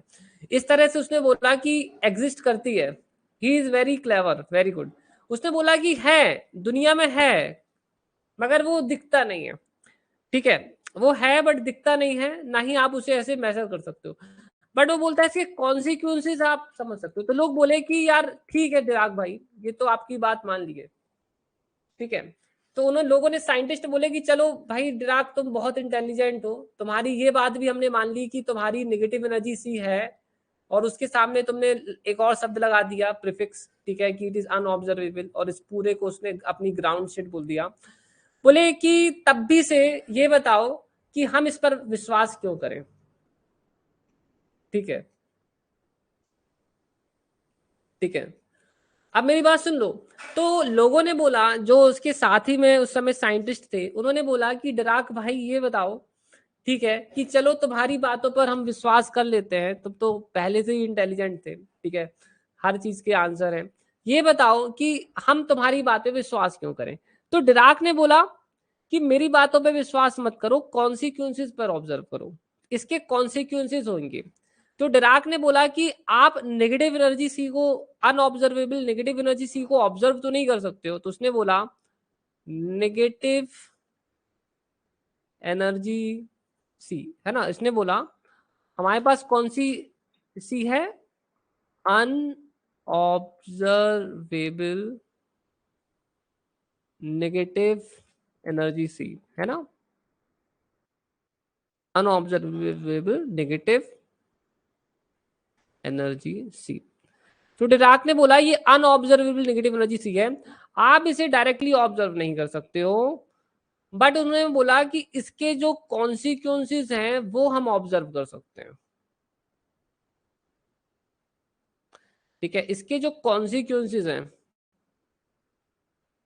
ठीक है, वो आप ऑब्जर्व कर सकते हो, बट आप इसे डायरेक्टली ऑब्जर्व नहीं कर सकते। तो लोग बोले भाई कौन से ऐसे कॉन्सिक्वेंसेस हैं भाई जो हम ऑब्जर्व कर सकते हैं, बट हम नेगेटिव एनर्जी सी ऑब्जर्व नहीं कर सकते हैं, कहाँ है ये सी, ये समुद्र कहाँ है, नेगेटिव एनर्जी वाले पार्टिकल्स कहाँ है, कहाँ है ये। तो और लोगों ने पूछा बहुत क्यूरियस होके डिराक से कि भाई बता दो ऐसे कॉन्सिक्वेंसेस हैं। तो डिराक ने बोला कि इसके कॉन्सिक्वेंसेस हैं, ठीक है, एंटी पार्टिकल। उसने बोला एंटी पार्टिकल होगा। खैर ये बात थी कि उस समय पर एंटी पार्टिकल की खोज ही नहीं हुई थी, ठीक है, जब डिराक ने अपनी थ्योरी रखी थी उस समय पर एंटी पार्टिकल की खोज हुई ही नहीं थी, ठीक है, कोई जानता ही नहीं था कि इलेक्ट्रॉन का opposite particle anti particle positron है, कोई नहीं जानता था। तो डिराक ने बोला इसका मतलब ये है, इस नेगेटिव एनर्जी सी का कॉन्सिक्वेंस ये है कि हर पार्टिकल का एक एंटी पार्टिकल होगा, पहला कॉन्सिक्वेंस इसने बोला, ठीक है, कि हर पार्टिकल का एंटी पार्टिकल होगा। खैर ये बात थी कि उस समय पर एंटी पार्टिकल के बारे में किसी को नहीं मालूम था, ठीक है, आज हम जानते हैं कि एंटी पार्टिकल्स होते हैं, बट उस समय पर कोई नहीं जानता था कि एंटी पार्टिकल्स होते हैं, है ना। फिर उसने बोला कि दूसरा कॉन्सिक्वेंस भी होगा। उसने प्रिडिक्शन है, ये सिर्फ प्रिडिक्शन है डिराक के, ये उस समय पर प्रूफ नहीं हुआ था, ठीक है, प्रूफ नहीं था उस समय ना कोई एक्सपेरिमेंट ने प्रूफ नहीं किया था कि एंटी पार्टिकल होता है, सिर्फ प्रिडिक्शन था, इसने प्रिडिक्शन की है। प्रिडिक्शन मतलब अनुमान, अनुमान लगाया। इसने बोला पेयर क्रिएशन जैसा एक प्रोसेस होना चाहिए, इसने बोला कि पेयर क्रिएशन जैसा कोई ना कोई प्रोसेस होगा। पेयर क्रिएशन क्या होता है कि एक फोटोन एक पार्टिकल और एक एंटी पार्टिकल में कन्वर्ट हो सकता है ना। तो उसने बोला कि पेयर क्रिएशन एग्जिस्ट होना चाहिए, इसने खुद से बोला प्रिडिक्शन, इट्स ऑल्सो प्रिडिक्शन। तीसरा चीज बोली pair annihilation. Pair annihilation, pair annihilation का मतलब होता है कि जब एक पार्टिकल और एक एंटी पार्टिकल जब मिलते हैं तो वो फोटोन में कन्वर्ट हो जाते हैं, दोनों खत्म हो जाते हैं और एक फोटोन क्रिएट हो जाता है। तो डिराक ने बोला कि जो नेगेटिव एनर्जी का कॉन्सिक्वेंसेस है वो ये तीन चीजें हैं, है ना। अगर ये तीन चीज, अगर नेगेटिव एनर्जी एग्जिस्ट करती है तो ये तीन चीजें एग्जिस्ट करेंगी। तो ये इनडायरेक्ट प्रूफ है नेगेटिव एनर्जी सी का। बोल रहा है कि नेगेटिव एनर्जी सी होती है, हमको दिखती नहीं है ना, आप उसे ऑब्जर्व कर सकते हो, बट इसके कॉन्सिक्वेंसेज हैं, आप इन्हें जो है कर सकते हो। हालांकि ये बात अलग है कि उस समय पर ना ही पेयर एंटी पार्टिकल का पता था, ना ही पेयर क्रिएशन जैसी कोई प्रोसेस एक्सपेरिमेंटली नोन थी, ना ही पेयर एनिहिलेशन जैसी थी। डिराक के कुछ समय, कुछ सालों के बाद, काफी सालों के बाद, ठीक है, ये सारी चीजें एक्सपेरिमेंटली प्रूव हो गई। तो आप समझ सकते हो कि कहीं ना कहीं डिराक एक जीनियस पर्सनैलिटी था, है ना। उसने फ्यूचर में ही प्रिडिक्ट कर दी, मतलब उसने बता दी, प्रिडिक्शन कर दिया था कि ये चीजें होती हैं। हम आज तो ये चीजें नहीं मालूम है, बट फ्यूचर में एक्सपेरिमेंट शायद इन्हें कर पाए। तो उसने ये सारी चीजें प्रिडिक्ट कर दी थी, जो कि बाद में पता चला कि सही है, होती हैं। तो इस तरह से इसकी जो नेगेटिव एनर्जी सी है, इसका कॉन्सेप्ट जो है, ठीक है, एक बहुत ही बल पकड़ लिया। हालांकि हम आज भी नेगेटिव एनर्जी सी एक्सपेरिमेंटली ऑब्जर्व नहीं करते हैं, बट उसे कॉन्सिक्वेंसेस हम जानते हैं। अब क्योंकि डिराक ने इतना अच्छा एक्सप्लेनेशन दिया, इसलिए आज भी ये चीज हमको पढ़ाई जाती है, ठीक है। आज भी डिराक थ्योरी हमें, जब हम स्टार्ट करते हैं रिलेटिविस्टिक क्वांटम मैकेनिक्स पढ़ना, तो ये थ्योरी आज भी पढ़ाई जाती है, although it's not used now it is, ठीक है। बट ये आज भी पढ़ना एक इंपॉर्टेंट है, ठीक है, क्योंकि यहाँ से ही शुरुआतें हुई हैं चीजों की, है ना। एंटी पार्टिकल का कॉन्सेप्ट यहाँ से निकल कर आया, पेयर क्रिएशन का कॉन्सेप्ट यहाँ से आया, पेयर एनिहिलेशन का कॉन्सेप्ट आया। अब चलो मैं आपको बताता हूँ कि एंटी पार्टिकल का जो कॉन्सेप्ट है ये कहाँ से आया, ठीक है, how the concept of anti particle came, है ना, डिराक इसकी थ्योरी से। सी,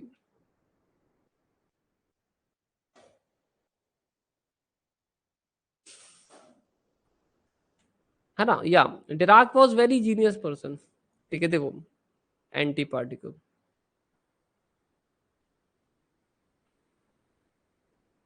अब ये एंटी पार्टिकल का कॉन्सेप्ट क्या है, देखो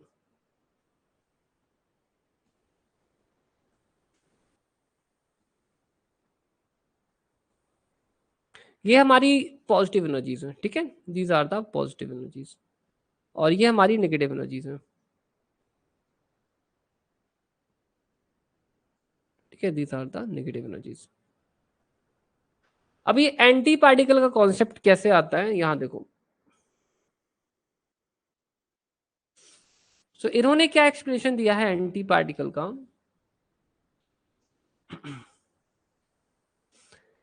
यहां पर तो हमारे इलेक्ट्रॉन्स फील्ड है, ठीक है, we have an electrons filled here like this, है ना, यहाँ पर इलेक्ट्रॉन्स फील्ड है, ढेर सारे पॉजिटिव इलेक्ट्रॉन्स है, यहाँ पर ये फील्ड है, ठीक है, पॉजिटिव एनर्जी पार्टिकल्स फील्ड है। ऐसा हो सकता है, ये क्वाइट पॉसिबल है कि यहाँ पर कहीं ना कहीं कोई वैकेंसी रही होगी, है ना, होगी। तो एक पार्टिकल जो है, एक पॉजिटिव एनर्जी पार्टिकल यहाँ पर ट्रांजिशन कर सकता है ना। ऐसा हो सकता है कि in the beginning of the universe ऐसा रहा होगा कि जब इलेक्ट्रॉन्स यहाँ से यहाँ ट्रांजिशन करेंगे, तो इन दैट केस होगा क्या, इन दैट केस होगा क्या। ये कोई बहुत सार प्रूफ नहीं है, इट्स जस्ट ए, ठीक है, अप्रोक्सीमेट वे टू एक्सप्लेन, ठीक है। तो जब एक इलेक्ट्रॉन पॉजिटिव एनर्जी से नेगेटिव एनर्जी पर जाएगा, ठीक है, तो होगा क्या in that case, so what is going to happen. तो यहाँ पर ऐसे केस में क्या होगा, जब ऐसा होता है, तो जब ये ट्रांजिशन करेगा, तो दरअसल यहाँ पर एक होल क्रिएट हो जाएगा, ठीक है, और यहाँ पर इलेक्ट्रॉन अपनी जगह पर चला जाएगा। तो ये जो होल है, ये पोजिट्रॉन की तरह बिहेव करेगा, डिड यू गॉट इट, एक पॉजिटिव पोजिट्रॉन की तरह बिहेव करेगा ये जो होल है। ये इलेक्ट्रॉन तो नेगेटिव इलेक्ट्रॉन की तरह बिहेव करेगा, बट जो होल बन जाएगा यहाँ पर वो पॉजिट्रॉन की तरह बिहेव करेगा। डिड यू अंडरस्टूड दिस, ये चीज समझ में आई बच्चों आपको, कि इस तरह से इसको जो है एंटी पार्टिकल का कॉन्सेप्ट जो है निकल कर आता है। So this is the concept of anti particle which is explained with the help of, which is the consequence of the negative energy sea. Did you understood this thing बच्चों, ये चीज समझ में आई आपको कि एंटी पार्टिकल का concept इसने कहां से दिया डिराक ने। उसने बोला कि हो सकता है कि यहाँ पर कोई वैकेंसी रही हो, कोई इलेक्ट्रॉन जब यहाँ से जाएगा तो उसका जो होल यहाँ पर बचेगा, that will behave like a anti that will behave like the positron. Got it? समझ में आया बच्चों? और ये एक अप्रोक्सीमेट वे है, ये कोई बहुत एग्जैक्ट नहीं है, it's just an approximate way. ठीक है, is that clear to you? मुझे बच्चों जल्दी बता देना कमेंट करके.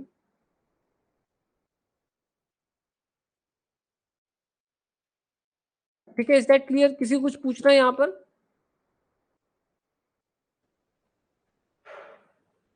क्लियर है? ठीक है.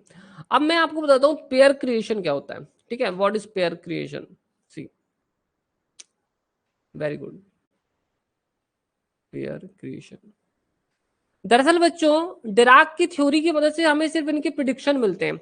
इनका जो बिल्कुल रिगरस मैथमेटिकल प्रूफ है ना, वो क्वांटम फील्ड थ्योरी में है.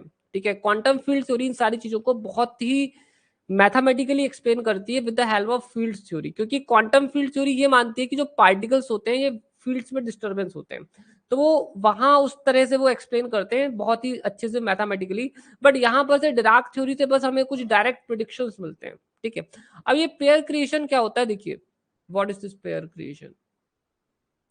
पेयर क्रिएशन ये होता है कि एक फोटोन जो होता है वो एक पार्टिकल और एक एंटी पार्टिकल में कन्वर्ट हो सकता है ना. देखो, तो हमारे पास क्या है, ये पॉजिटिव एनर्जी पार्टिकल स्टेट्स हैं. चलो मैं यहाँ बता रहा हूँ आपको. ठीक है, मैं यहाँ पॉजिटिव एनर्जी स्टेट्स बना ली, ये मैंने यहाँ पर नेगेटिव एनर्जी स्टेट्स बना ली. These are the negative energy states like this.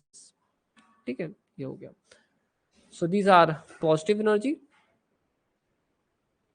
और ये हमारी है नेगेटिव एनर्जी. ये जो सबसे छोटी पॉजिटिव एनर्जी जो है हमारी, जो सबसे छोटी पॉजिटिव एनर्जी ये है प्लस एम नॉट सी स्क्वायर. और जो सबसे हाईएस्ट नेगेटिव एनर्जी होती है माइनस एम नॉट सी स्क्वायर. बच्चों आप यहाँ पर देखना, यहाँ पर तो इलेक्ट्रॉन्स पहले से ही फील्ड है, so electrons are filled here. अब क्या होता है, जब कोई फोटोन क्या करता है, नेगेटिव एनर्जी सी के साथ इंटरेक्ट करता है. जब कोई फोटोन नेगेटिव एनर्जी सी के साथ इंटरेक्ट करता है वहां के इलेक्ट्रॉन के साथ. ठीक है, तो होता क्या है कि वो जो इलेक्ट्रॉन होता है वो जंप कर जाता है कहाँ, यहाँ पर. So that electron jumps to somewhere to here. ठीक है, वो यहाँ कहीं जंप कर जाता है. ऐसे जंप करने से होता क्या है, जब इस टाइप से जंपिंग होती है तो होता क्या है, when such jumping happens, so what happens, जब ऐसी जंपिंग होती है तो ये होता है. देखो,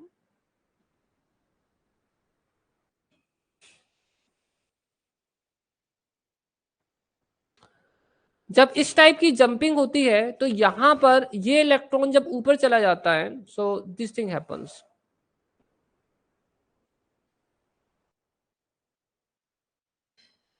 ना. यहां पर बन जाता है एक होल और यहां पर आ जाता है एक इलेक्ट्रॉन. इस तरह से एक गामा फोटोन जो होता है वो किसमें चेंज हो जाता है, एक पोजिट्रॉन में और एक इसमें, है ना, ये इसमें चेंज हो जाता है.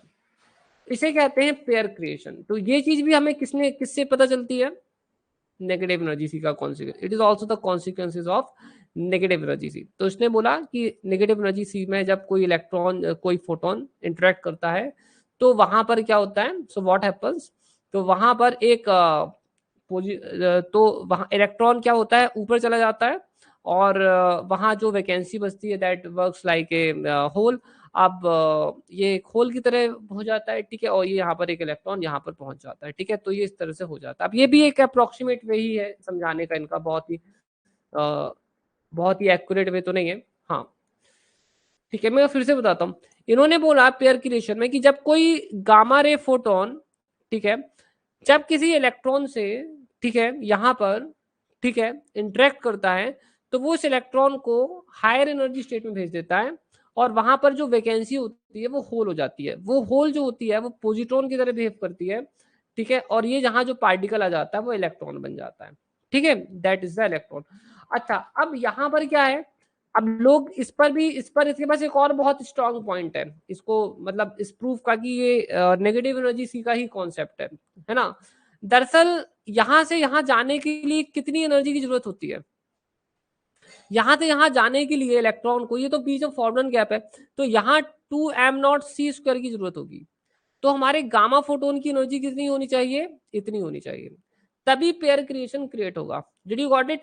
तो पेयर क्रिएशन क्रिएट होने के लिए हमारे पास लगभग कितनी एनर्जी होनी चाहिए, 2m0c² के बराबर होनी चाहिए, तभी पेयर क्रिएशन हो सकता है। ये बात एक्सपेरिमेंटली भी प्रूफ हो गई है कि जब हमारे पास हमारा फोटोन इतना एनर्जेटिक होगा वो तभी पेयर क्रिएशन कर सकता है, नहीं तो पेयर क्रिएशन कर ही नहीं सकता। आप समझ में आया आपको कि नेगेटिव एनर्जी का सी का जो कॉन्सेप्ट है उसको और ज्यादा यहाँ पर से सपोर्ट कैसे मिल जाता है, क्योंकि ये यहाँ पर नेगेटिव एनर्जी सी की ये हाईएस्ट वैल्यू है, ये पॉजिटिव एनर्जी का हाईएस्ट लोवेस्ट वैल्यू है। और जब हमारा फोटोन के पास इतनी एनर्जी होगी या इससे ज्यादा एनर्जी होगी तभी वो पेयर क्रिएशन कर सकता है, ऐसे नॉर्मल फोटोन पेयर क्रिएशन नहीं कर सकते। ठीक है, बहुत ज्यादा एनर्जेटिक फोटोन ही पेयर क्रिएशन कर सकते हैं। ठीक है, हाँ हाँ, मतलब गामा फोटोन खत्म हो गया और उसने एक पार्टिकल और एंटी पार्टिकल को क्रिएट कर दिया, है ना। It has got elapsed and it has created a proton and a sorry, it has created a positron and an electron। ठीक है, एक पार्टिकल और एक एंटी पार्टिकल को क्रिएट कर दिया। ठीक है, अच्छा ये चीज तो आपको क्लियर होगी। अब मैं आपको बताता हूँ पेयर एनिहिलेशन का क्या कॉन्सेप्ट है। ठीक है, what is the concept of pair annihilation. Pair annihilation,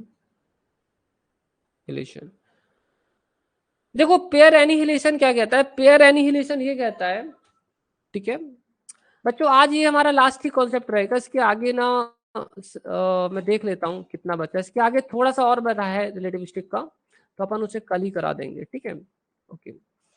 बाकी तो मैं आपको सही बात बताऊं तो प्रूफ डेरिवेशंस की बहुत ज्यादा जरूरत नहीं है, रिलेटिविस्टिक क्वांटम मैकेनिक्स में बहुत ज्यादा चीजें नहीं आती है। ठीक है, बट वी विल एक दिन और लगेगा बाकी चीजों को कवर करने में। ठीक है, देखो यहाँ पर पेयर एनिहिलेशन क्या कहता है, पेयर एनिहिलेशन ये कहता है कि जब एक पार्टिकल और एक एंटी पार्टिकल आपस में मिलते हैं तो वो ना एक फोटोन को क्रिएट करते हैं, दे क्रिएट ए फोटोन। अब इसको नेगेटिव एनर्जी सी की मदद से कैसे एक्सप्लेन किया गया वो समझदार बता देता हूँ मैं आपको। ठीक है, that I will explain you. देखिए, ये हमारे पास हो गई नेगेटिव एनर्जीज और ये हमारे पास हो गई पॉजिटिव एनर्जीज,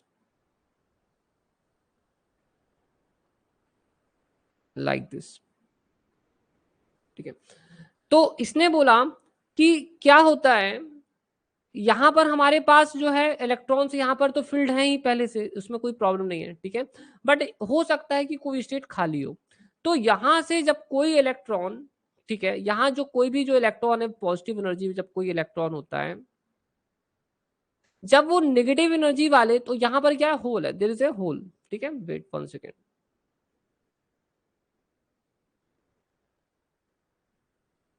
ठीक है, दीज आर इलेक्ट्रॉन्स। ठीक है, और यहां पर एक होल है। ठीक है, तो जब ये इलेक्ट्रॉन इस होल में जाकर चला जाता है, इससे कंबाइन होता है, तो इन दैट केस क्या होता है कि ये तो अब कहाँ चला गया, ये कहाँ चला गया, ये जब इसके साथ चला गया तो ये यहाँ पर पहुंच जाएगा, तो ये यहाँ कुछ इस टाइप का हो जाएगा। Wait, let me just draw another diagram. ठीक है, सी, इसी को पेस्ट कर देते हैं। यहाँ देखिए क्या हो रहा है, देखो जब ये यहाँ पर चला जाएगा इलेक्ट्रॉन इस होल में मिल जाएगा यहाँ जाकर, तो क्या होगा, सो व्हाट इज हैपनिंग, तो ये जो होल है वो पोजिट्रॉन की तरह बिहेव कर रहा है। जब ये इलेक्ट्रॉन यहाँ पर इस होल के साथ मिल जाएगा, so what is going to happen, so it is going to happen like this, है ना, ये हो जाएगा, this will happen, so this is going to happen, तो ये इलेक्ट्रॉन यहाँ पर आ गया। और इस पूरी प्रोसीजर में क्या होगा, एक फोटोन एमिट हो जाएगा जिसकी एनर्जी अप्रोक्सीमेटली 2m0c² के आसपास होनी चाहिए। ठीक है, एक फोटोन एमिट हो जाएगा, गामा रे फोटोन, उसकी एनर्जी काफी हाई होती है। और अब क्योंकि ये इलेक्ट्रॉन अब नेगेटिव एनर्जी सी में चला गया है, इसलिए अब अनऑब्जर्वेबल हो जाएगा, गायब हो जाएगा। ठीक है, गॉट इट, क्योंकि अब ये इलेक्ट्रॉन नेगेटिव एनर्जी सी का एक हिस्सा बन गया है, so it will just unobservable. अब आपको सिर्फ क्या दिखेगा, गामा रे फोटोन दिखेगा, आपको वो इलेक्ट्रॉन यूनिवर्स में नहीं दिखेगा, क्योंकि अब वो कहाँ चला गया है, अब नेगेटिव एनर्जी सी में चला गया है, इसलिए अब वो नहीं दिखेगा आपको, that's why you will not see it. तो इस तरह से नेगेटिव एनर्जी सी का जो कॉन्सेप्ट है, इसने सारे चीजों को समझा दिया। ठीक है, इसने सारी चीजों को एक्सप्लेन कर दिया कि एंटी पार्टिकल होता है, पेयर क्रिएशन होता है और पेयर एनिहिलेशन होता है। समझ में आ गया सभी को। अब अगर किसी को कुछ पूछना हो तो हैंड रेज करो, बाकी चीजें तो मैं कल ही पढ़ाऊंगा, है ना। और बेसिकली आप लोग असाइनमेंट्स कर लेना, assignments I have already given to you, PDF मैंने दिया है, उसे थोड़ा पढ़ लेना, उसमें डार्क थ्योरी से रिलेटेड बहुत सारी इंपॉर्टेंट चीजें दी हुई हैं, ठीक है। किसी को कोई डाउट है, किसी कुछ पूछना है अभी तो पूछो, ठीक है। बाकी चीजें अपन अब कल ही कवर कर पाएंगे, मतलब कल तो छुट्टी रहेगी आपकी, नेक्स्ट डे में कवर करेंगे, ठीक है। Anything you want to ask me बच्चों?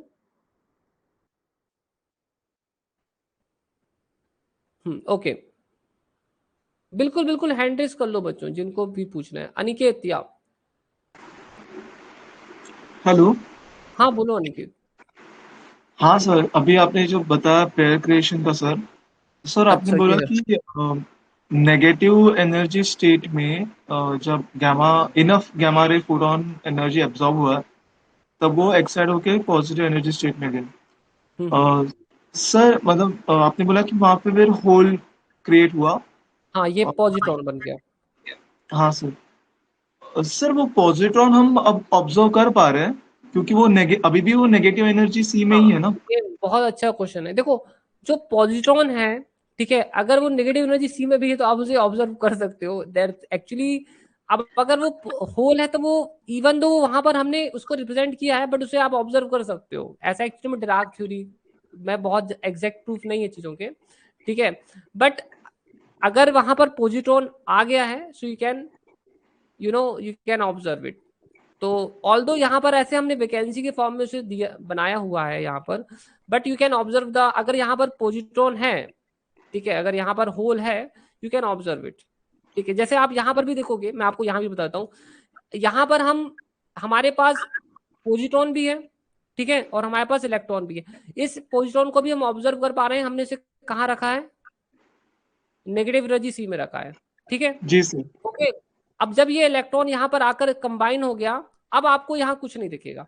मतलब कहने का मतलब ये है कि अगर आपके पास एक होल है, कहाँ पर है ये होल, अगर ये होल है नेगेटिव एनर्जी सी में, तो you can observe that hole, ठीक है, as a positron. Got it? जी सर। सर मतलब इसका ये भी एक मीनिंग हो रहा है कि ऐसा सिर्फ पॉसिबल होगा जब कोई भी चीज नेगेटिव एनर्जी स्टेट में हो रहा है, क्योंकि नॉर्मल एक्साइटेशन डी एक्साइटेशन में तो हम नहीं कहते ना कि पॉजिट्रॉन डेवलप हुआ वहां पे होल क्रिएट हुआ।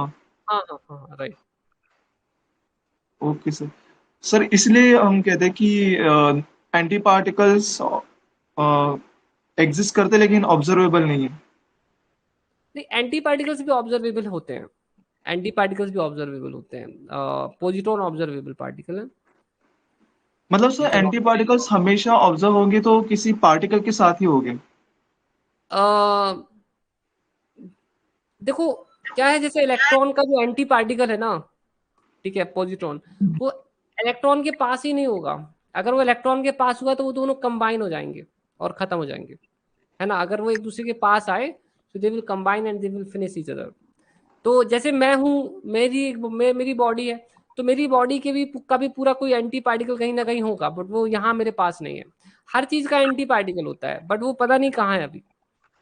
आप समझ रहे हो ना, ठीक है, जी सर। क्योंकि वो अगर सामने आ गया, ठीक है, अगर वो सामने एंटी पार्टिकल आ गया ना, तो वो कंबाइन ऑटोमेटिकली कंबाइन हो जाएगा और वो सब गायब हो जाएगा। दरअसल साइंटिस्टों ने एंटी पार्टिकल बनाने के लिए थोड़ा मेहनत भी की है ना। आप बोल रहे हो कि एंटी पार्टिकल शायद ऑब्जर्व नहीं होता है ना, आपका क्वेश्चन सही है। दरअसल साइंटिस्टों ने कुछ एंटी पार्टिकल बनाया है ना, मगर वो इतने कम अमाउंट में बनाया है और वो इतना अनस्टेबल है कि वो ज्यादा देर तक सरवाइव करता ही नहीं है, और एंटी पार्टिकल बनाने में बहुत ज्यादा एनर्जी लगती है, ठीक है। सो उन्होंने थोड़ा सा एंटी पार्टिकल तो बनाया है, and it takes lots of energy, तो वो ज्यादा देर तक नहीं रहता है, ठीक है। तो कुछ इसी टाइप का है, ठीक है। बाकी एंटी पार्टिकल्स होते हैं, है ना, इलेक्ट्रॉन का ओके। एंटी पार्टिकल होता है, हर चीज का एंटी पार्टिकल होता है, राइट। Okay sir. ठीक सर है, मतलब इससे पहले सर मुझे ये नहीं आइडिया था, मुझे मतलब अभी जैसे आपने बताया कि ये just normal absorption of gamma photon से ही तैयार हुआ।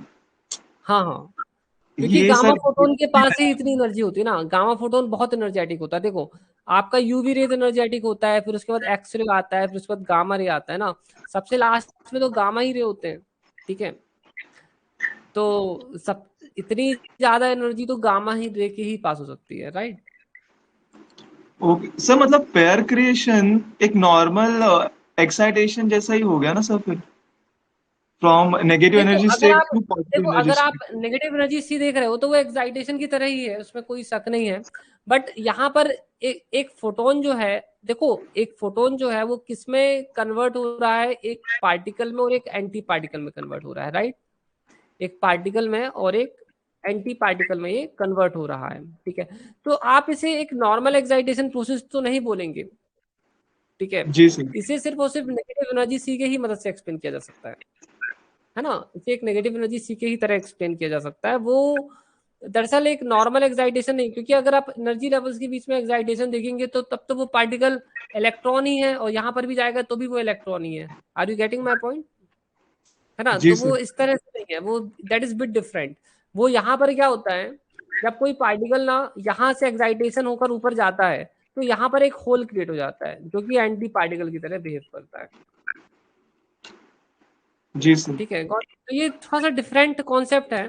बाकी डिराक हाँ ने सर। अपनी थ्योरी एक्सप्लेन की है इसकी मदद से, है ना। आप इसको ऐसे ये मत सोचे कि यार बिल्कुल बहुत ही नहीं सर, परफेक्ट है। काफी हाँ, इंटरेस्टिंग है। हाँ बोलिए। हाँ सर, काफी इंटरेस्टिंग है तो। हाँ ये इंटरेस्टिंग है, बट ये ऐसी ही है ना। सर जी। क्योंकि ये मतलब बिल्कुल आइडिया नहीं था कि ये नॉर्मल एक्साइटेशन जैसा लगेगा। No it's not like normal excitation, क्योंकि हाँ नॉर्मल मतलब नॉर्मल एक्साइटेशन में तो अगर आप एक्साइटेशन। इलेक्ट्रॉन को यहाँ से जंप करेंगे तो यहाँ से भी जंप होगा तो इलेक्ट्रॉन ही बनेगा यहाँ पर, है ना। यहाँ पर कोई एंटी पार्टिकल तो नहीं बनता है ना। Okay sir. Okay fine fine, ठीक है बच्चों, ठीक है। Thank you sir. Okay, welcome. और स्टूडेंट्स, और किसी को कोई डाउट है इसमें, कुछ पूछना है किसी को, anything further you want to ask to me students? Hand raise कर सकते हो बच्चों। हाँ जयश्री, हैंड रेस कर लो।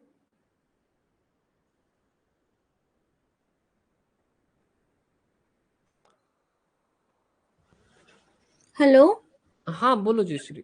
हाँ सर, मैं वो बोल रही थी, यहाँ पर आपने जो डिराक इक्वेशन किए ना, H D psi equal to E psi, उसे क्या हम आइगन वैल्यू इक्वेशन बोल सकते हैं? बता रहा हूँ मैं आपको, ठीक है। Wait wait, let me write it solution. हाँ ठीक है, आपका कहना है कि हमारा H D psi is equals to E psi. देखो ये तो वैसे हमारा टाइम डिपेंडेंट इक्वेशन है ना। हम यहाँ पर एनर्जी जो होती है उसे हम ये लेते हैं i H naught del upon del t. तो ये तो आइगन वैल्यू इक्वेशन नहीं बनेगा आपका, है ना। It is not an eigen value equation, क्योंकि यहाँ तो दोनों तरफ ऑपरेटर्स हैं।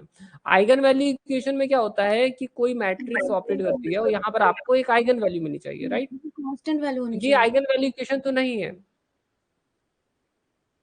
जी सर, मैं ठीक है। यही पूछ रही थी। अच्छा, और आपका एक क्वेश्चन था कि टाइम डिपेंडेंट है तो हमें एनर्जी कैसे मिलती है, राइट। जी क्योंकि सर। वहां तो एनर्जी टर्म हमें दिख ही नहीं रहा है, राइट। आपका क्वेश्चन ये भी था। देखो इसके लिए ना थोड़ा सा डेरिवेशन के अंदर जाना पड़ेगा। रुक जाओ मैं दिखाता हूँ। पहले मैं आपको ना स्क्रोडिंगर इक्वेशन का बता देता हूँ, फिर हम लोग उस पर चलते हैं। Okay sir. 1 second.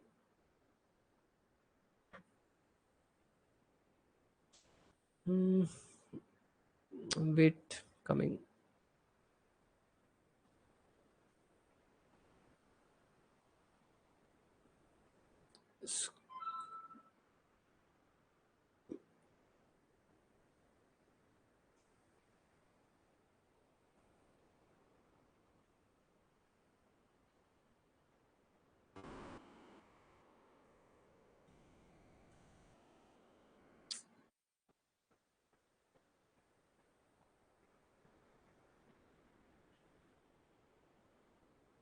Wait for a while, okay, I am just searching it.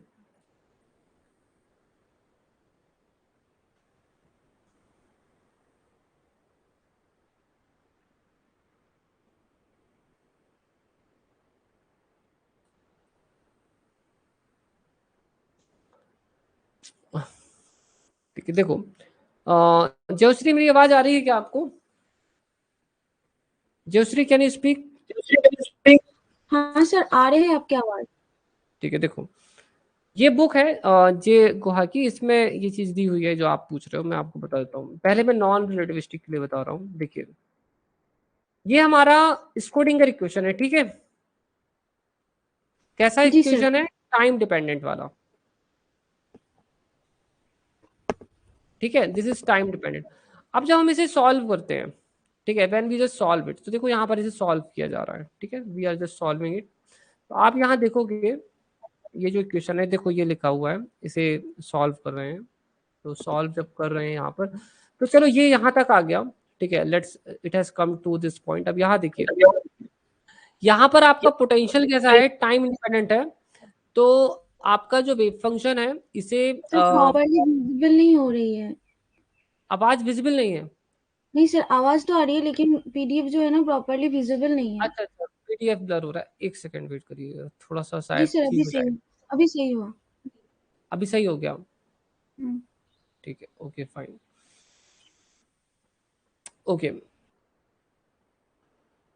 अभी भी ठीक है, पीडीएफ ब्लर है, अभी भी ठीक है, इज इट फाइन नाउ? विद्युत आप देखो, आपकी तरफ से ठीक हो गया पीडीएफ? हम जी सर, मुझे शो हो जयश्री रही पीडीएफ मुझे शो हो क्लियर दिख रही रहा है। है पीडीएफ? हाँ। ठीक है, मतलब शो हो रहा है, ब्लर तो नहीं दिख रहा? सर लिटिल ब्लर है बट समझ आ रहा है क्या लिखा हुआ है। अच्छा, समझ में आ रहा है क्या लिखा है, ठीक है, ओके ठीक है, चलो मैं अभी एक्सप्लेन कर देता हूँ। क्या मैं रिफ्रेश नहीं कर रहा हूँ, नहीं तो आप डिस्कनेक्ट हो जाओगे, ठीक है। देखो यहाँ पर क्या होता है कि ये जब हमारा पोटेंशियल टाइम इंडिपेंडेंट होता है ना, तो हम हमारे वेव फंक्शन को दो हिस्सों में लिख सकते हैं, ठीक है, तो आप जानते हो। अब आप यहाँ देखो, मैंने इसको यहाँ रख दिया है, और अब आप यहाँ देखोगे कि यहाँ पर ना टाइम पार्ट और स्पेस पार्ट को अलग अलग देखो, यहाँ पर वैल्यू पुट की गई और आप देख सकते हो यहाँ तक हम पहुंच गए। अब यहाँ पर ना आप देखोगे कि स्पेस पार्ट को अलग कर दिया है और टाइम पार्ट को अलग करके इन दोनों को क्या है, एनर्जी के बराबर रख दिया है। क्यों रखा है एनर्जी के बराबर? वो इसलिए रख दिया है एनर्जी के बराबर क्योंकि दोनों का डायमेंशन टाइम है, पोटेंशियल एनर्जी का डायमेंशन भी एनर्जी होता है ना। और इतने पार्ट में भी अगर आप देख लो तो एनर्जी है, ये काइनेटिक एनर्जी है, इतने पार्ट को हटा दो, this is kinetic energy plus potential energy. तो दैट इज वाई हम इसे किसके बराबर बोलते हैं, एनर्जी के बराबर, ठीक जी है। सर, समझ अब गई। यहाँ अब यहाँ पर आप इतने पार्ट को जब एनर्जी के बराबर इक्वेट करोगे तो कहाँ पर किया है इन्होंने इक्वेट, बताता हूँ, यहाँ पर किया है कहीं, है ना। आप देखोगे इतने पार्ट को जब एनर्जी के बराबर इक्वेट करते हैं तो हमें automatically time independent Schrodinger equation मिल जाता है, जो कि हमारा एक आइगन वैल्यू इक्वेशन है। इस तरह से क्या होता है कि टाइम डिपेंडेंट इक्वेशन हमें एनर्जी भी दे सकता है और वेव फंक्शन भी दे सकता है, दोनों दे सकता है, उसके अंदर दोनों कैपेसिटीज होती है, ठीक है। अब समझ में आया? जी सर, वेरिएबल सेपरेशन जैसे हम करते हैं वैसे ही यहाँ पर किया है। हाँ, अब आपको जो वो वाला जो आप पूछ रहे थे ना मुझसे रिलेटिविस्टिक के लिए, तो मैं आपको रिलेटिविस्टिक के केस में बता देता हूँ। अब 1 सेकेंड, कि रिलेटिविस्टिक के केस में डेरिवेशन का क्या सीन है। देखिए क्या है, मैं डेरिवेशन पर ना इसलिए नहीं गया था क्योंकि डेरिवेशन पर जाते तो मेन चीजें नहीं समझा पाता मैं आपको, डेरिवेशंस काफी बड़े हैं। देखो ये बुक है वी मुरुगन की, पियर्सन पब्लिकेशन की बुक है, और यहाँ पर देखिए मैं उसी पॉइंट पर चलता हूँ।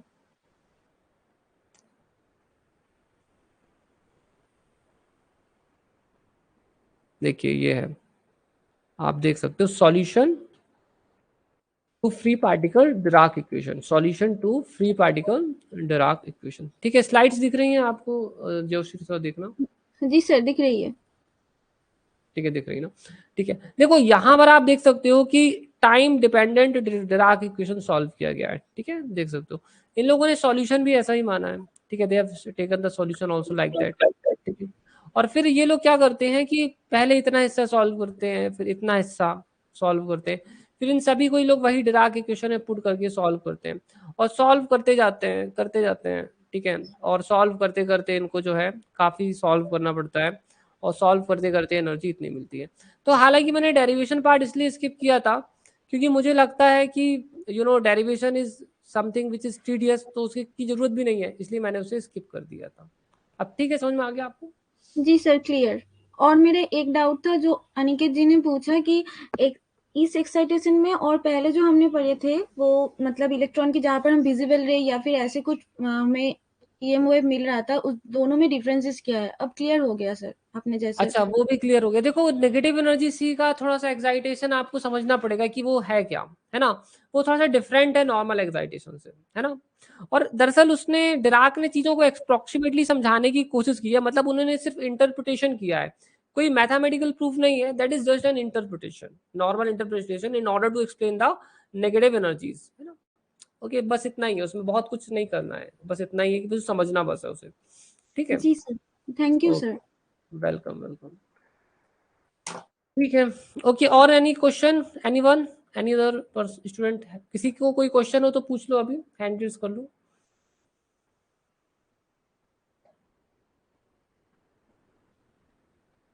ठीक है, कोई क्वेश्चन तो नहीं है? ठीक है बच्चों, तो मैं यहाँ पर करता हूँ सर। आज का लेक्चर बहुत मजा आया। Okay, thank you so much Aniket.